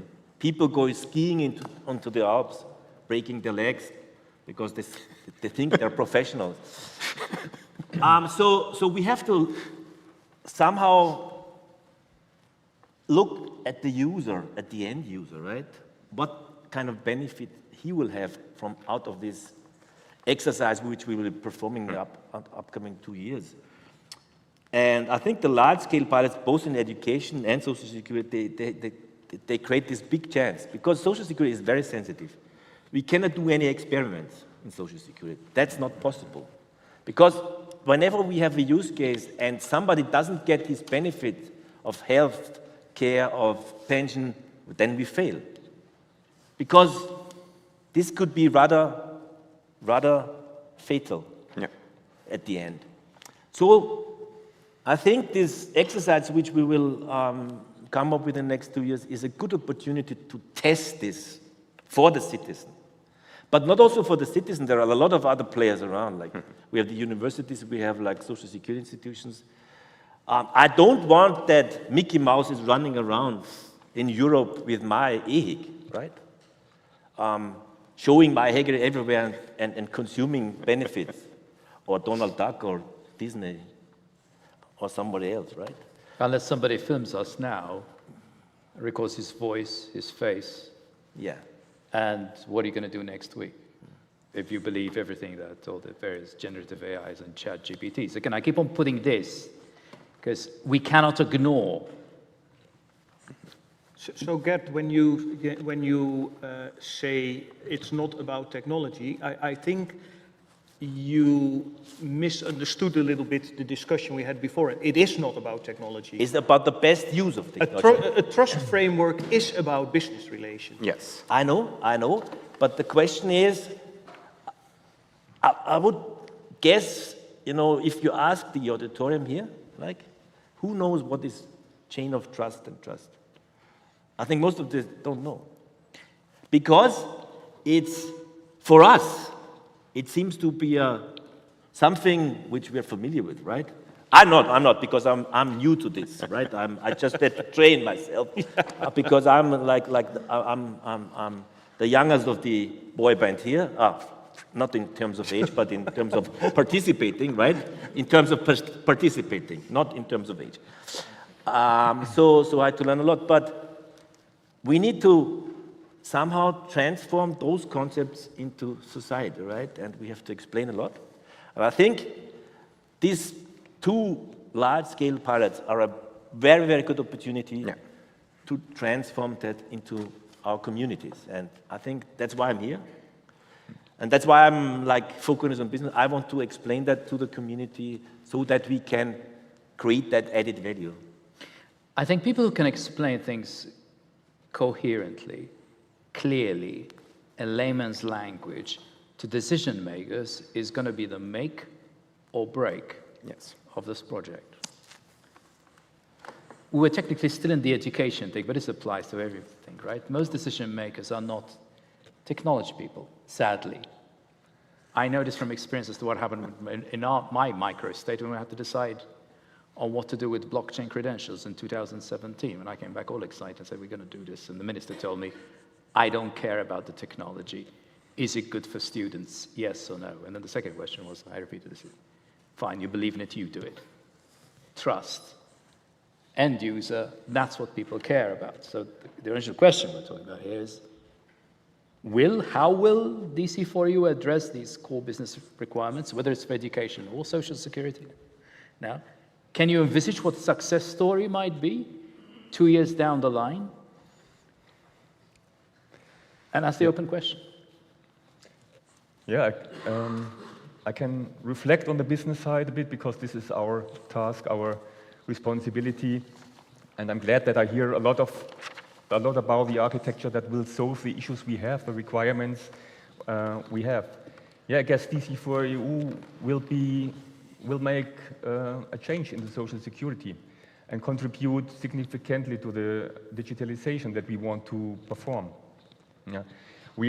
We feel great pressure in social security to digitalize our processes, and we did a lot in the last years, together with the European projects, with the EASY project, for example. This brought us really a step forward, but now we still have a gap related to the citizens.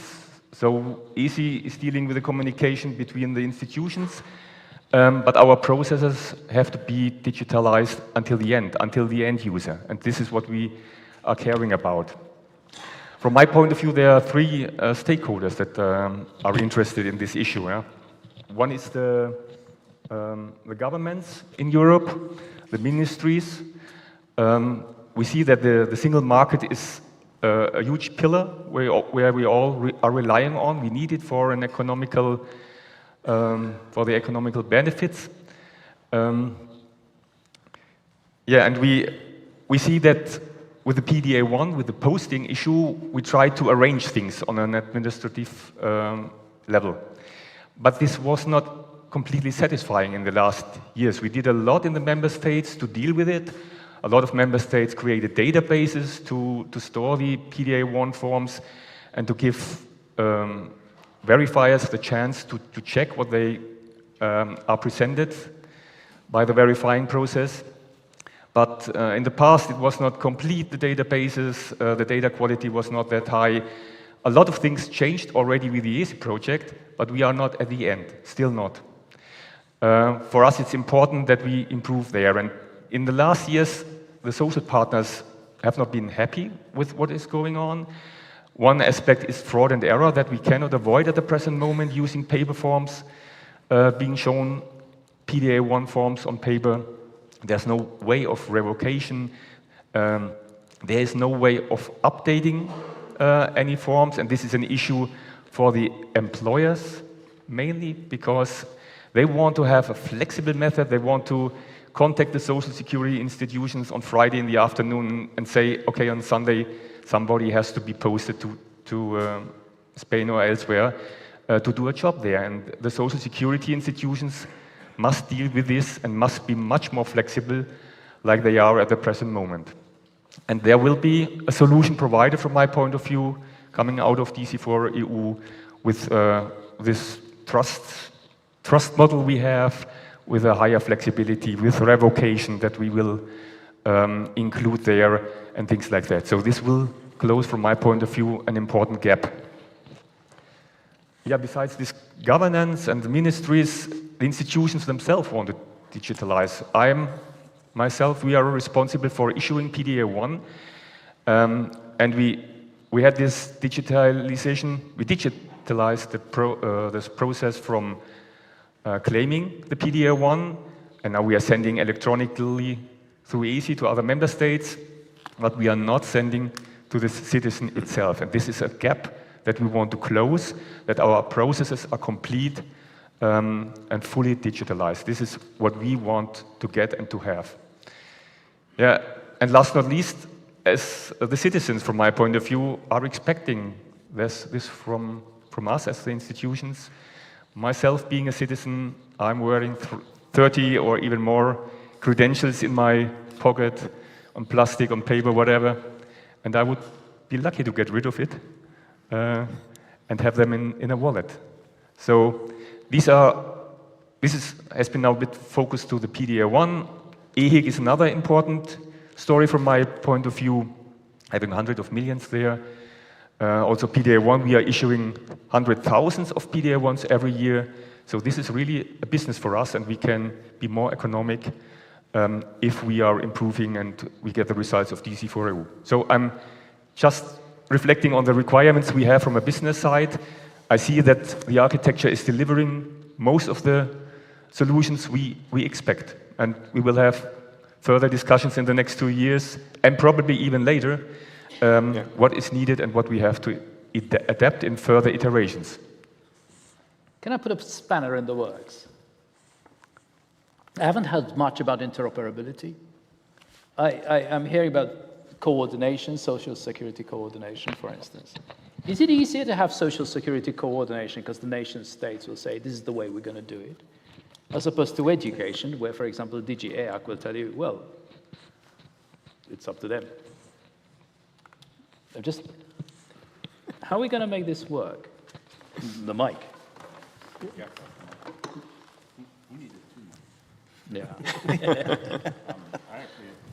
Oh, I think it's more or less the same story, but for different reasons. The education space has had a lot of exercise doing coordination and interoperability.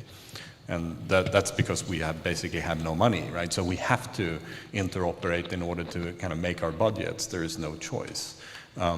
So I think we have what we need in order to interoperate, and absolutely, if we get a little bit of outside pressure from a project like this, it goes all the faster. So I'm not really worried about the education sector. There are definitely details to work out of whether we're going to do Elmo or ELM or ELM2 or 3 or XML or JSON or yada, yada, yada. But it doesn't matter. We'll get it done, right? It's not that hard. It's work, but it's not difficult. My sense here is that from talking to the social security people for the first time, right, in my life, I would say that you guys are well set up to do the same. So I'm not worried at all. I mean, there are some of the other consortia in the large-scale pilots are taking on much bigger challenges where there is no prior history of collaboration within a particular space and where there's going to be much more contention. I don't really see that in DC4EU, actually. Any other comments? Yeah, Sorry to disappoint. I know you were I'm not looking for disappointed. conflict drives good TV, but you know. I totally agree with what Lev said, because there's a long history of social security in Europe, right? We know the social security identity of a person throughout his life. This is well known. There are a lot of regulations there to define the status of a person in a cross-border context, right? So I don't see it from this point of view. So the organizational business point is rather clear, right? But what we have to deal with is, like, we have to create acceptance of any solution coming up. Whenever there is a new initiative for digital transformation in social security, there are so much players involved. Like, we have the healthcare providers, we have public authorities, we have citizens, we have like different of relying parties involved, right? They are not obliged to follow the regulation on a European scale. We have to convince them to participate. We have to convince them that they have added value, that they have great benefit out of it. Fraud and error, faster processes, no paper, easier access to services, money, by the way, some important factor. But we have to convince them, and we can test that in this 2 years large-scale pilot. We can select, how to say, opinion leaders or whatever you call them, to participate, to test that and gain experience, provide feedback to the reference implementation, to the reference architecture, to get that stack of services and stack of technology so we can use it. And I think there's also some kind of shared case between education and social security. By the way, they are then the same digit in the commission. It's the same. DG Apple shares both use cases. And students need social security if they study abroad, right? So the EA could be, for example, given for the Erasmus project, it could be some issue, right? That we have a shared use case where we can somehow provide a student with an EHIC and certificates that can be used, right? And so this is a good chance to get something embedded in a European ecosystem and looking at the citizen, right? Looking at the student, looking at the pensioner, or looking at those Dutch guys breaking the legs in those schemes. So what challenges do you see to introduce verifiable credentials and the EU DI wallet in the social security coordination? Any? The challenges, yeah, a lot of, I would say.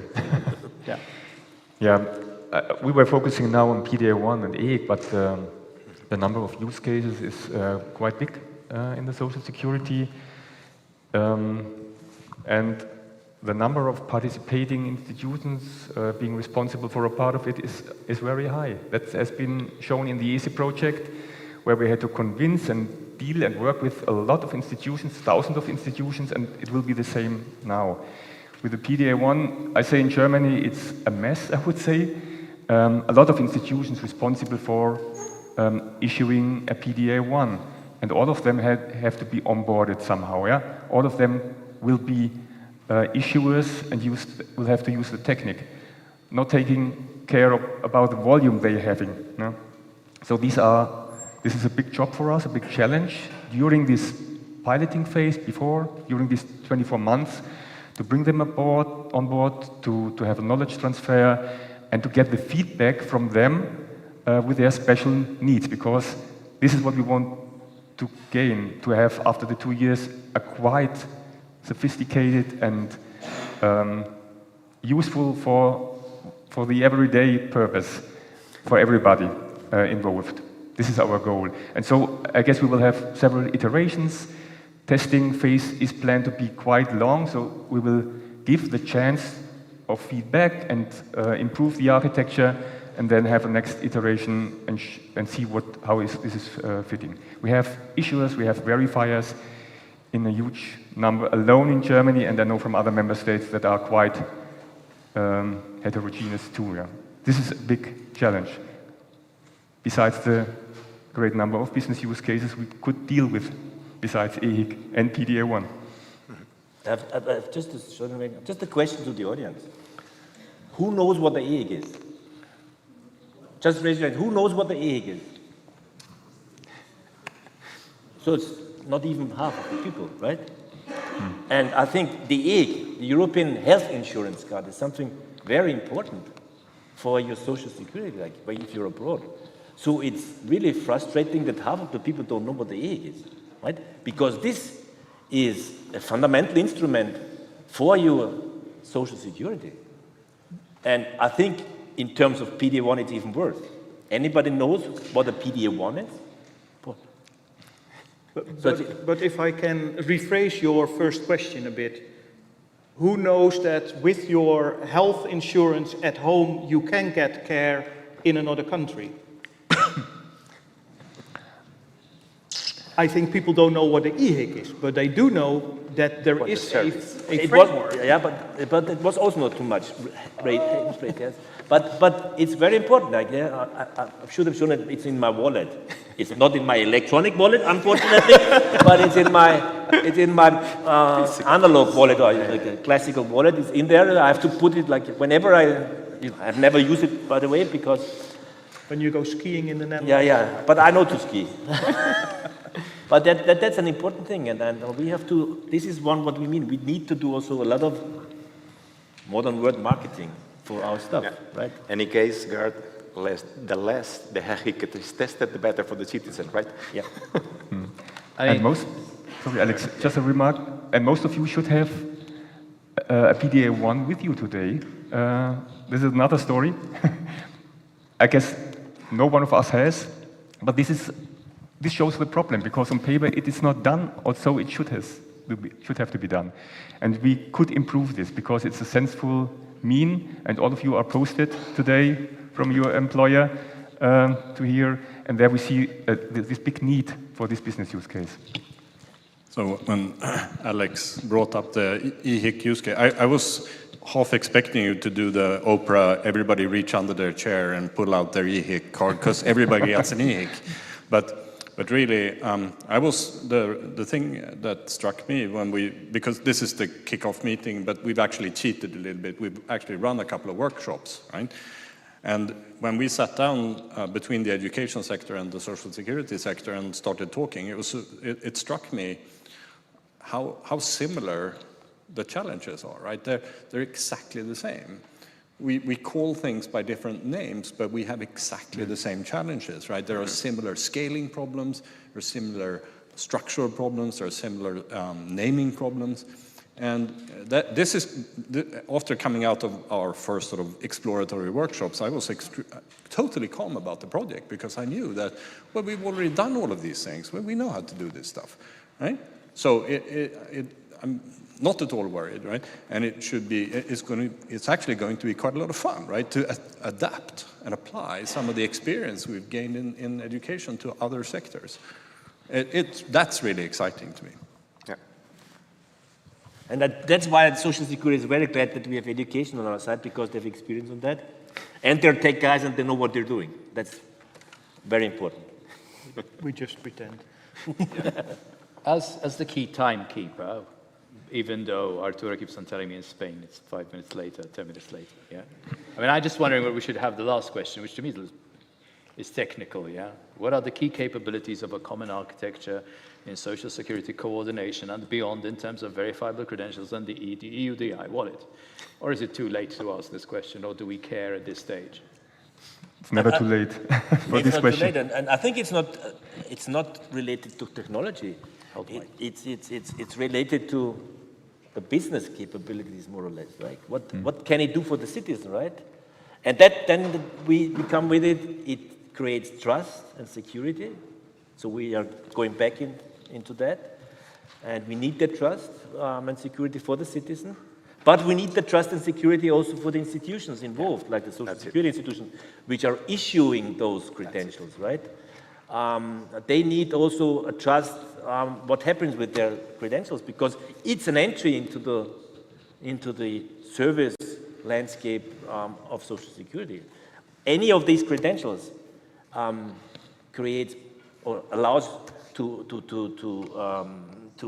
consume benefits, consume services, and we have to be very careful to secure that and to create trust in this ecosystem. And that's, I think, these are the capabilities we have to look at and we have to create. Like also this self-sovereign principle. I think this is also a paradigm shift in social security. Imagine that. I was always thinking, like at the beginning, why we have those workflow, like the verifier, the relying party, the financial police has to ask for the credentials, right? And the citizen has to confirm that or commit and say, yes, you can get them. And I can check you are authorized to ask me. This is something new. That has never been happening in Social Security yet, right? It was also like, show me, and then I verify, right? But I do not even ask. You have to put it there, and you cannot even decide. You cannot decide what parts of the information you share. And we have to, in Social Security, we have to get used to that principle. And this is one of, I think, the concepts we have to bring to the domain, and then we will be successful if everybody understands that's a benefit for all. Yeah, if I may, it's the same for education, Gert, because it's a change of paradigm on how to provide and consume the data. So it's the same. Right? We will have the same challenges because we are not doing as per today. Yeah. I don't know your comment. I mean, we gently already into Q&A, by the way, just because you don't know. And at some stage, you're going to have to trust me that I'm looking at Slido here and I'm looking at my phone, so what people have already come up with. So unless you wanted to intervene now? Or? I just wanted to add to what has been said from Gerd. I guess main issues are to avoid the fraud and error in the PDA1 form. So this trust of chain is a very important thing and a benefit. And we will be much faster, and this is satisfying the economy, the enterprises we have in Europe. This is the big issue. Having the chance to revoke a digital credential is another story we heard from the social partners in the last years, and this will be solved too. So these, from my point of view, are the 2 or 3 main benefits and capabilities of the solution. I'm going to dive into a couple of questions, okay? And I think the interesting thing about Slido is you can also have, it's like a voice from the dead, right? So Thomas has left. He's left the building. He's on his way to the airport, but I've got it. He's still alive. That's funny. Yeah, so Thomas said, and so it could well be that something which was asked 2 hours ago has been answered. Okay, so just 2 hours ago. Is it really all about wallets, or is it about enhancing the acceptance of digital identity? Now, this sounds like a philosophy question to me, which I could set my students. Any takers? That's hard.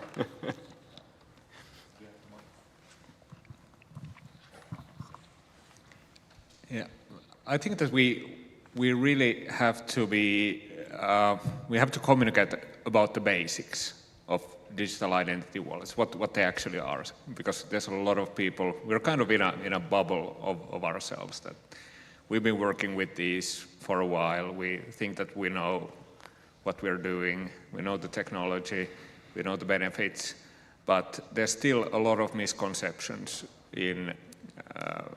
with a lot of people of what the digital identity wallet actually is, and about the control that the individual has. And the individual is the only one that has kind of centralized visibility into the wallet. And Alex, I don't remember what you said actually, but it was about communication is the make or break, that we can actually tell the story about the wallet in concrete terms, so that it is acceptable by the individuals. I think the challenge is that there are many stakeholders in this, so we have to communicate differently to different people, coherently at the same time. It's one of the big challenges we're going to have, because it's a big group. I mean, I don't know. There's a couple of questions which are kind of interlinked. I'll quote him because it's my mate Ulle, and who first went into specifics, said, which work package will look into the ethical questions within the project? And then there was somebody who's anonymous, who's going to go, and is very manifesto-driven, this one that said, the devil is hidden in the details. Say no to permanent, unique wallet identifiers! Exclamation. Yeah, and so yeah, ethics, that kind of stuff. Anybody wants to address that? The first one, I don't remember right now, but there's a work package that takes care about that, global. We do have a work package which is looking at the ethical aspects of all of this stuff. Work package 8 is looking at the sustainability guidelines, and the ethics is one part of that. So if we're aiming to build a sustainable digital wallet ecosystem, it has to have ethics built in. Yeah. And the other And point, I think the regulation covers some of these issues as well, right? I'm not a legal person, but I'm a legal person, but I'm not. Me when I say I used to be an accountant. You're not a legal person, because then you would be in the wrong consortium. Yeah. But I think we have to really look at, we have public authorities, we have private services, private companies, and especially in social security, we have, we are public services in most of the cases, in 95% of the cases it's public service. And public service has a long tradition of looking into these problems and things like that. And since we deal with a lot of personal data, healthcare data, health data, etc., we have to very carefully look about this. And this is something which we have to look in DC4 as well. We have to check that, right? And all the concepts need to be cross-checked against this ethical perspective, right? And that's what we will do. I mean, I like whoever said that the devil is in the details. That's absolutely correct, right? That there is a danger in assuming that you can design yourself out of every situation, and there are fundamental design choices that will have enormous impacts. And this, whoever wrote that, is definitely pointing to an important right. There are certain domains where it makes absolute sense. Social security and education sometimes is that kind of domain. It makes absolute sense to have full traceability of an individual across multiple services, right? That's built into processes, right? A researcher publishing a paper does not want to be or cannot be anonymous, right? That doesn't mean that the carrier of that information needs to be able to track across all services, right? So there is an important distinction between the information we keep in the wallet, which may enable tracking of an individual across multiple services, right? At the individual's choice. There's a difference between that and the wallet itself being the agent of trackability. And identity linking is kind of the most dangerous thing we're doing. It's also it's a very powerful tool. It allows us to make connections and contextual connections between multiple services, which is absolutely necessary in some situations, many situations.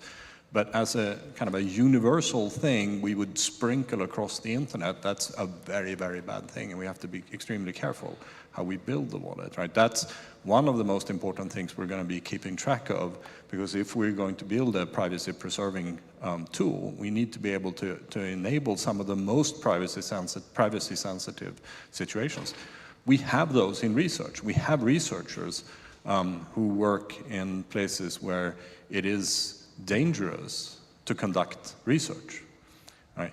And those people we absolutely have to be able to protect with even with the UDI wallet. If they keep their their driver's license on their wallet and they use their wallet to authenticate to present a professional credential, it doesn't mean that their wallet gets traced across. It can be used to be traced across multiple services, because that would be dangerous to those people. So it is important to keep track of and separate sort of concerns here in the design process. So this is one of the aspects that we will absolutely be keeping track of.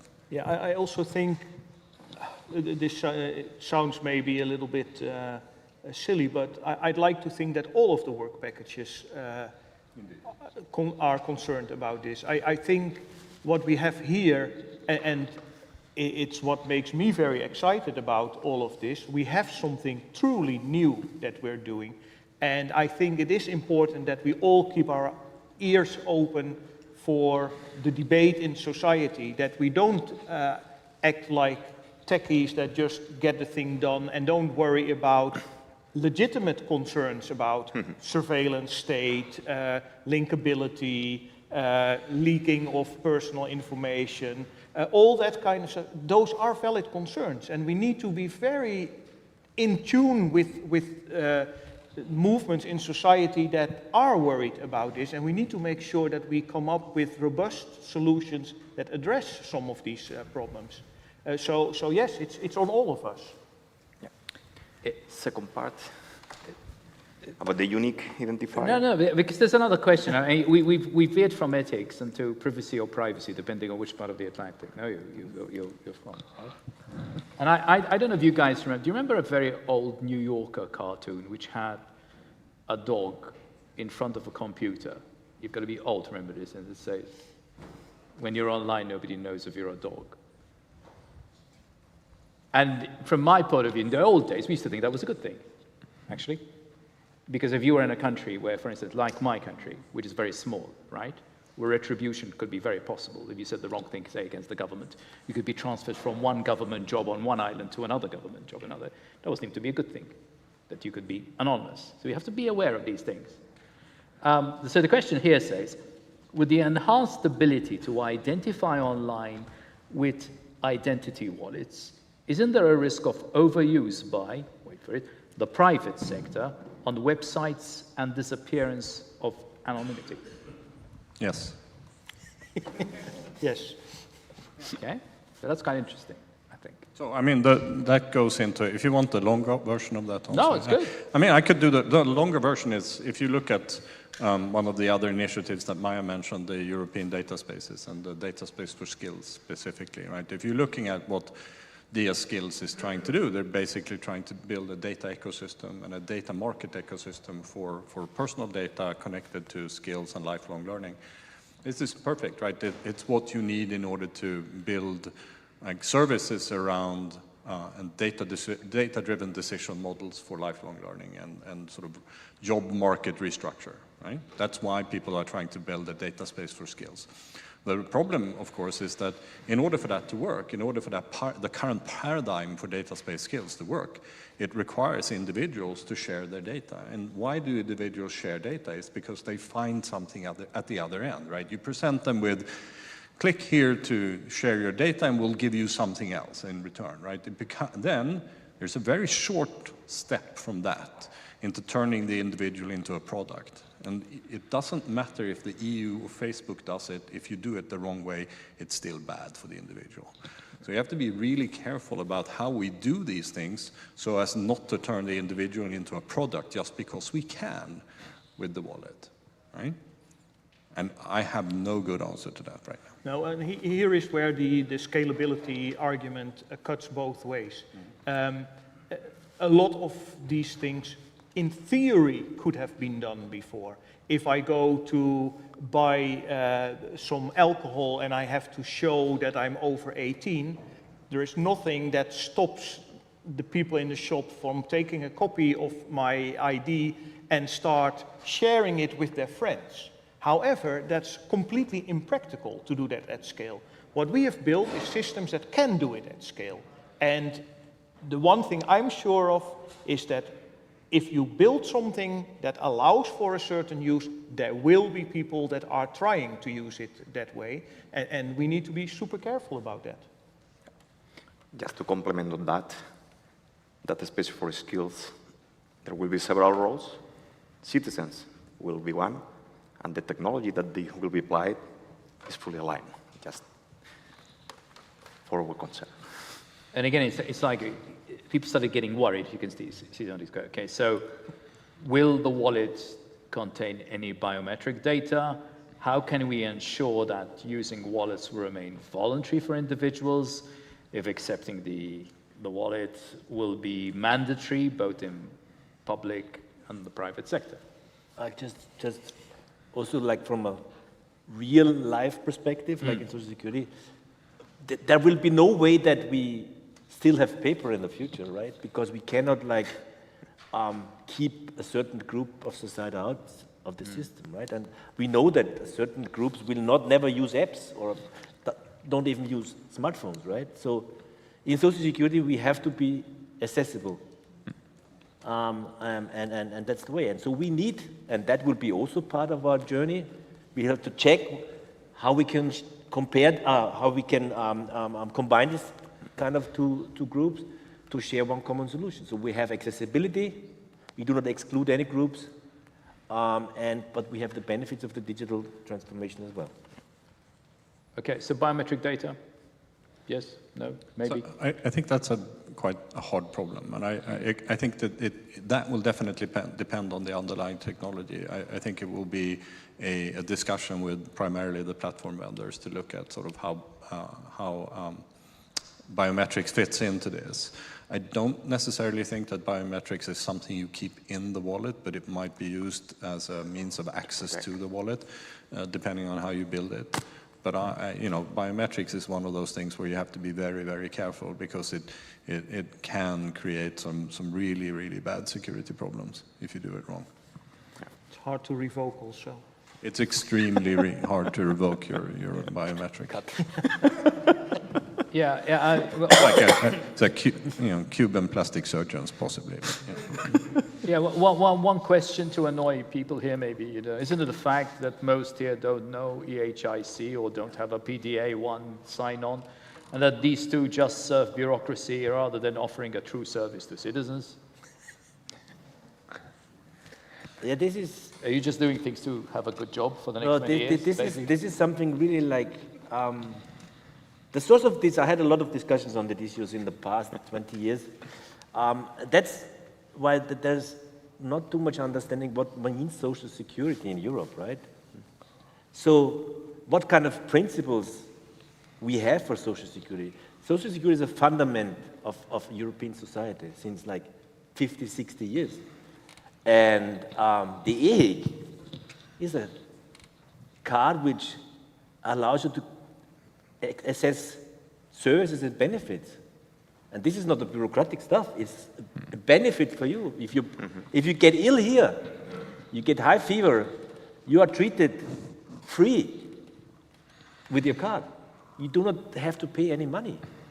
That's why you have the card. And if you have it in your wallet, in a digital wallet, and you just show it there and it makes tit-tit, it's fine. Yeah? And but if I don't have one, what happens? I don't have one. There are also processes which allow you to get temporarily, and in case of a digital EHIC, you can download it immediately. This is one of our use cases we have in the EEG use case. We will test the process where you forgot your one and you do it online. You download it online, right? Can I speed up because there's a like it? Okay, so one missing issue in this discussion: cybersecurity by design. Anyone want to? Like, there's a drinks coming up. So this is another. Somebody's asking good questions here. Yes, these are good. Yeah. These are really good. So cybersecurity, especially anything driven by social engineering and phishing attacks, is an important thing because one of the downsides of involving the user is that, generally speaking, kind of the user is not well trained to make good choices for security. And as soon as you involve the user, you're going to have a lot of opportunities for phishing, right? So one of the most important things we're going to have to do as a basic technology requirement is to make sure that we know the services that are talking to the wallet, and we know the wallets that are talking to the services, because otherwise we are going to create like a massive phishing target with the EUDI wallet. That's one of the worst things we could do, because one of the things that most wallet ecosystems have in common is that they involve the user a lot more. They ask the user more things, right? You're prompted to do more things along flows, and these are more opportunities for the user to get lost, right? I've seen many kind of wallet-based identity pilots, and it's a mess of QR codes sending the user hither and thither, right? And fairly soon, like even tech-savvy users get totally lost, right? And if you don't have protection from the underlying technology against sort of mutual authentication phishing attacks, phishing-resistant sort of authentication services, then you're lost. Right? So cybersecurity is, again, one of those really important things that are cross-cutting concerns to many of the large-scale pilots. Maybe just also a short comment, but that's because I think like most of the audience is not very familiar with the capabilities of the wallet, right? That's what I've had to learn, like, because the European Union Digital Identity Wallet has capabilities built in by design for security and trust, right? So this is the advantage of this wallet, right? So it's not the wallet like you have like the Google stuff and for the tickets, for the plane tickets. It's something really much more with much more capabilities, right? And that's why we tested for social security. You have verification service in there. You have like this self-sovereignty principle embedded into the wallet. So that's also what we have to somehow transform into the community to say, what kind of capability, why does it secure, why does it make your life better related to all those Google crap and on those Microsoft crap, right? So this observation that the wallet is just a tool, exclamation mark, to digitize our daily life. We still can't do a lot of things on the internet in a proper digital way. The wallet should change this. You believe it can? Yes. Okay, that's a straight answer on that one, okay? Tricky question. The EU is one thing, whatever the EU is. Digital sovereignty at member state level, all nice, but how do we deal with rogue states? I'm not going to mention the country because it's not very elegant to do that. Well, are we supposed to be managing rogue states here? No. Not managing rogue states, but if I speak for myself, one thing that I have learned in the past 5 years or so is that even those stable democracies that you think have everything well regulated and under control, in a matter of a few months, that whole picture can change. And so, as I, in my not so political correct statement at the beginning of the day said, I don't trust big tech. But I also think recent history has taught us not to trust too much our governments. So I think that is going to be the challenge, to find the right balance there. And as a citizen, having the opportunity to say, okay, now I can't trust my government for certain things anymore. There's one final question here, then I think if anybody has any other questions, and it's one of my favorite topics, because it's called regulation. Regulation is always very interesting. About a year ago, I was in a call with the OSCE experts, and somebody said, they wanted to regulate social media, and I think I was the one who said, what are you smoking? Because I think it's a bit too far down the line. But it's one of those, It was mentioned that individuals might be easily convinced to give away their info. I can think of my father here. When they need access to a service, doesn't the request need to be regulated? To some extent, yes. And I think that what we need to build, this actually goes back, I think, to trust frameworks. I think we need to build technical trust mechanisms that allow us to have differentiated and permeable trust, right? So, and it also answers how do we deal with rogue states, right? The internet still connects Russia, right? For good reason, right? We need to be able to talk to some people over there. Now, there are good reason for us to have trust mechanisms that aren't just on or off, right? They're not binary. Trust is not binary. Trust lives at a scale. And we need to be able to continue trusting some entities for some things. And that also goes to that question. How do you know who to trust to make sensitive requests from your wallet? Well, you're not going to trust everybody to do that, but you're going to trust some more than others. And yes, there needs to be some sort of regulation around that, I think. But we also need the technical capabilities to represent legislation. Plus the digital skills to deal with these things. I mean, if I look, I have a 9-year-old daughter, and I can do two things. I can say, you're not allowed to touch a mobile phone, you're not allowed to use the internet, and then she will be safe from bad things happening. Well, that's not going to work. So I want regulation to be in place, so I tell her, you're not allowed to use apps that are 18 plus, for instance, or something like that. You're not allowed to video conference with people that you don't know personally. Still, I think way more important is that I educate her to be a good judge of what is appropriate and what not. So there are some rules, there is some regulation, but we need to educate citizens to become more digital savvy and being able to understand what makes sense and what is dangerous. Does anybody else here want to have your say? I mean, we've been using this too, and I think it's worked well, I think. Because I'm quite glad in a way that we've kind of dovetailed back to some of these big philosophical issues. And I think one of the things I've learned, again, is this how... I remember when Luis started talking to me about this project as being conceptualized, right? And I was trying to get my head around education and social security and identity. And I think one of the things that is clarified is that you can see the commonalities of some of the challenges, but potentially of some of the solutions.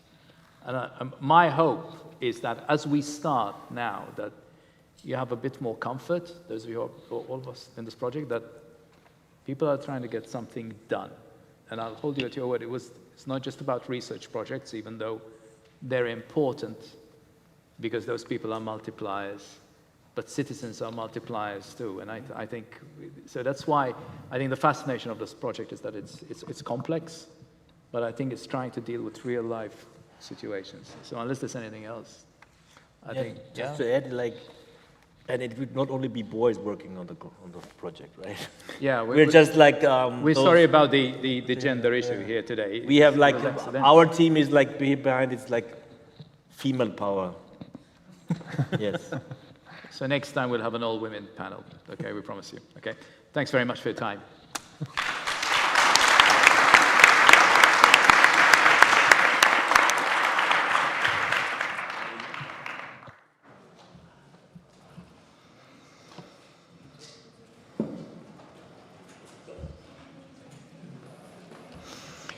Thank you very much to the members of our strategic committee.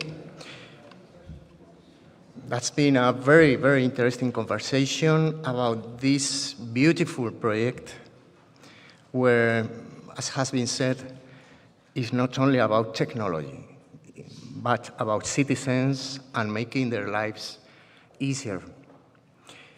Finally, I'd like to introduce our last speaker today, Ángel Laín, General Director of Digital Transformation here at the Spanish Mint, for some closing remarks. Ángel, the floor is yours.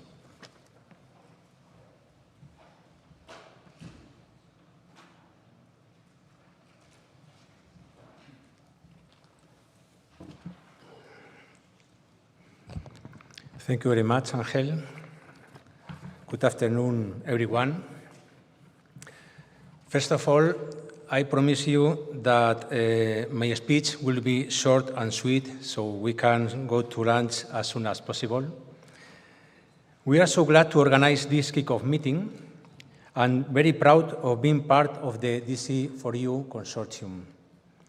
I would like to take this opportunity to thank all members of the consortium who have participated in this event, with a special mention to the colleagues from the European Commission, and we are very grateful to those who have traveled a long way to be here.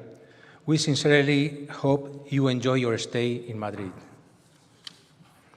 I hope you have been comfortable in our venue. Maybe some of you were familiar with this venue because of the TV shows La Casa de Papel, or the Money Heist, or Haus des Geldes, I think, in Germany. While the show is about exciting heists involving banknotes, I assure you that we have never experienced, at the moment, such problems in real life.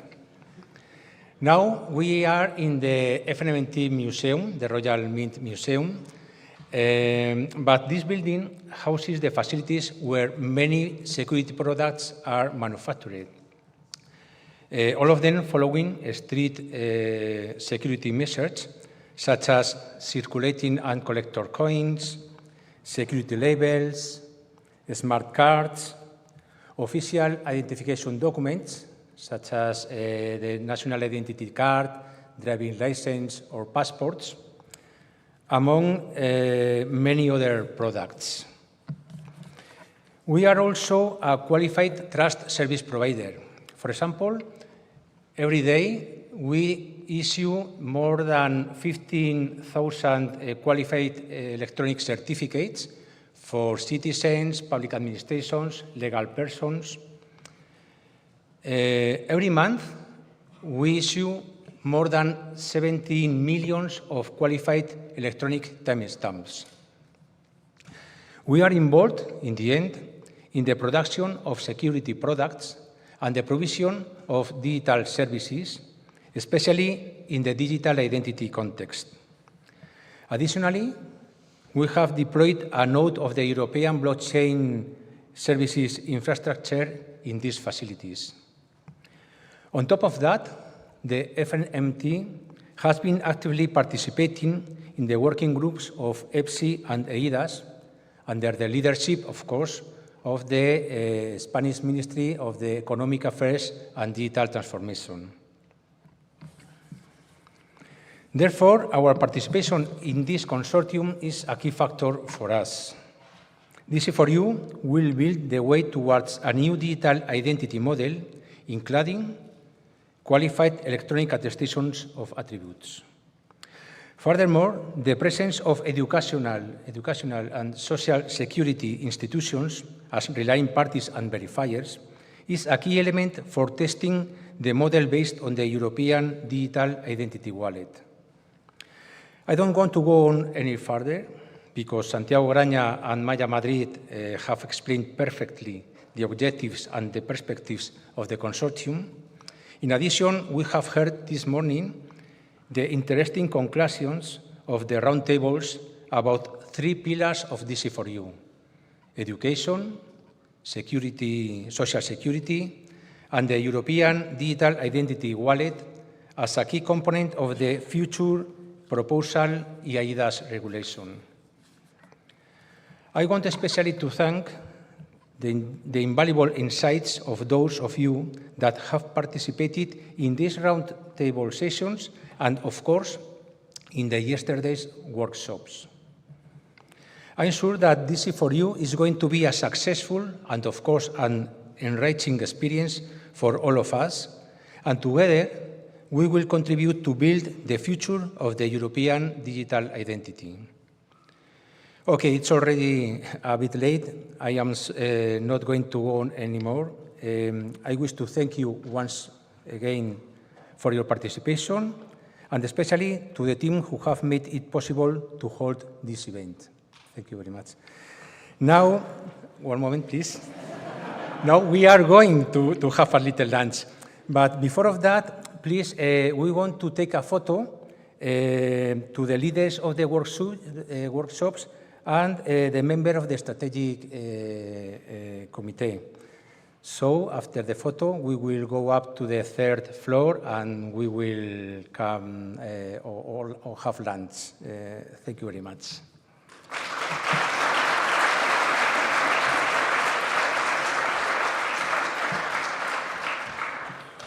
Well, finally, we reach the end of this kickoff session. Now enjoy the cocktail that we have prepared after the photo. And thank you very much for attending this Digital Credential for Europe kickoff meeting for this very promising, amazing, and challenging project. Thank you very much.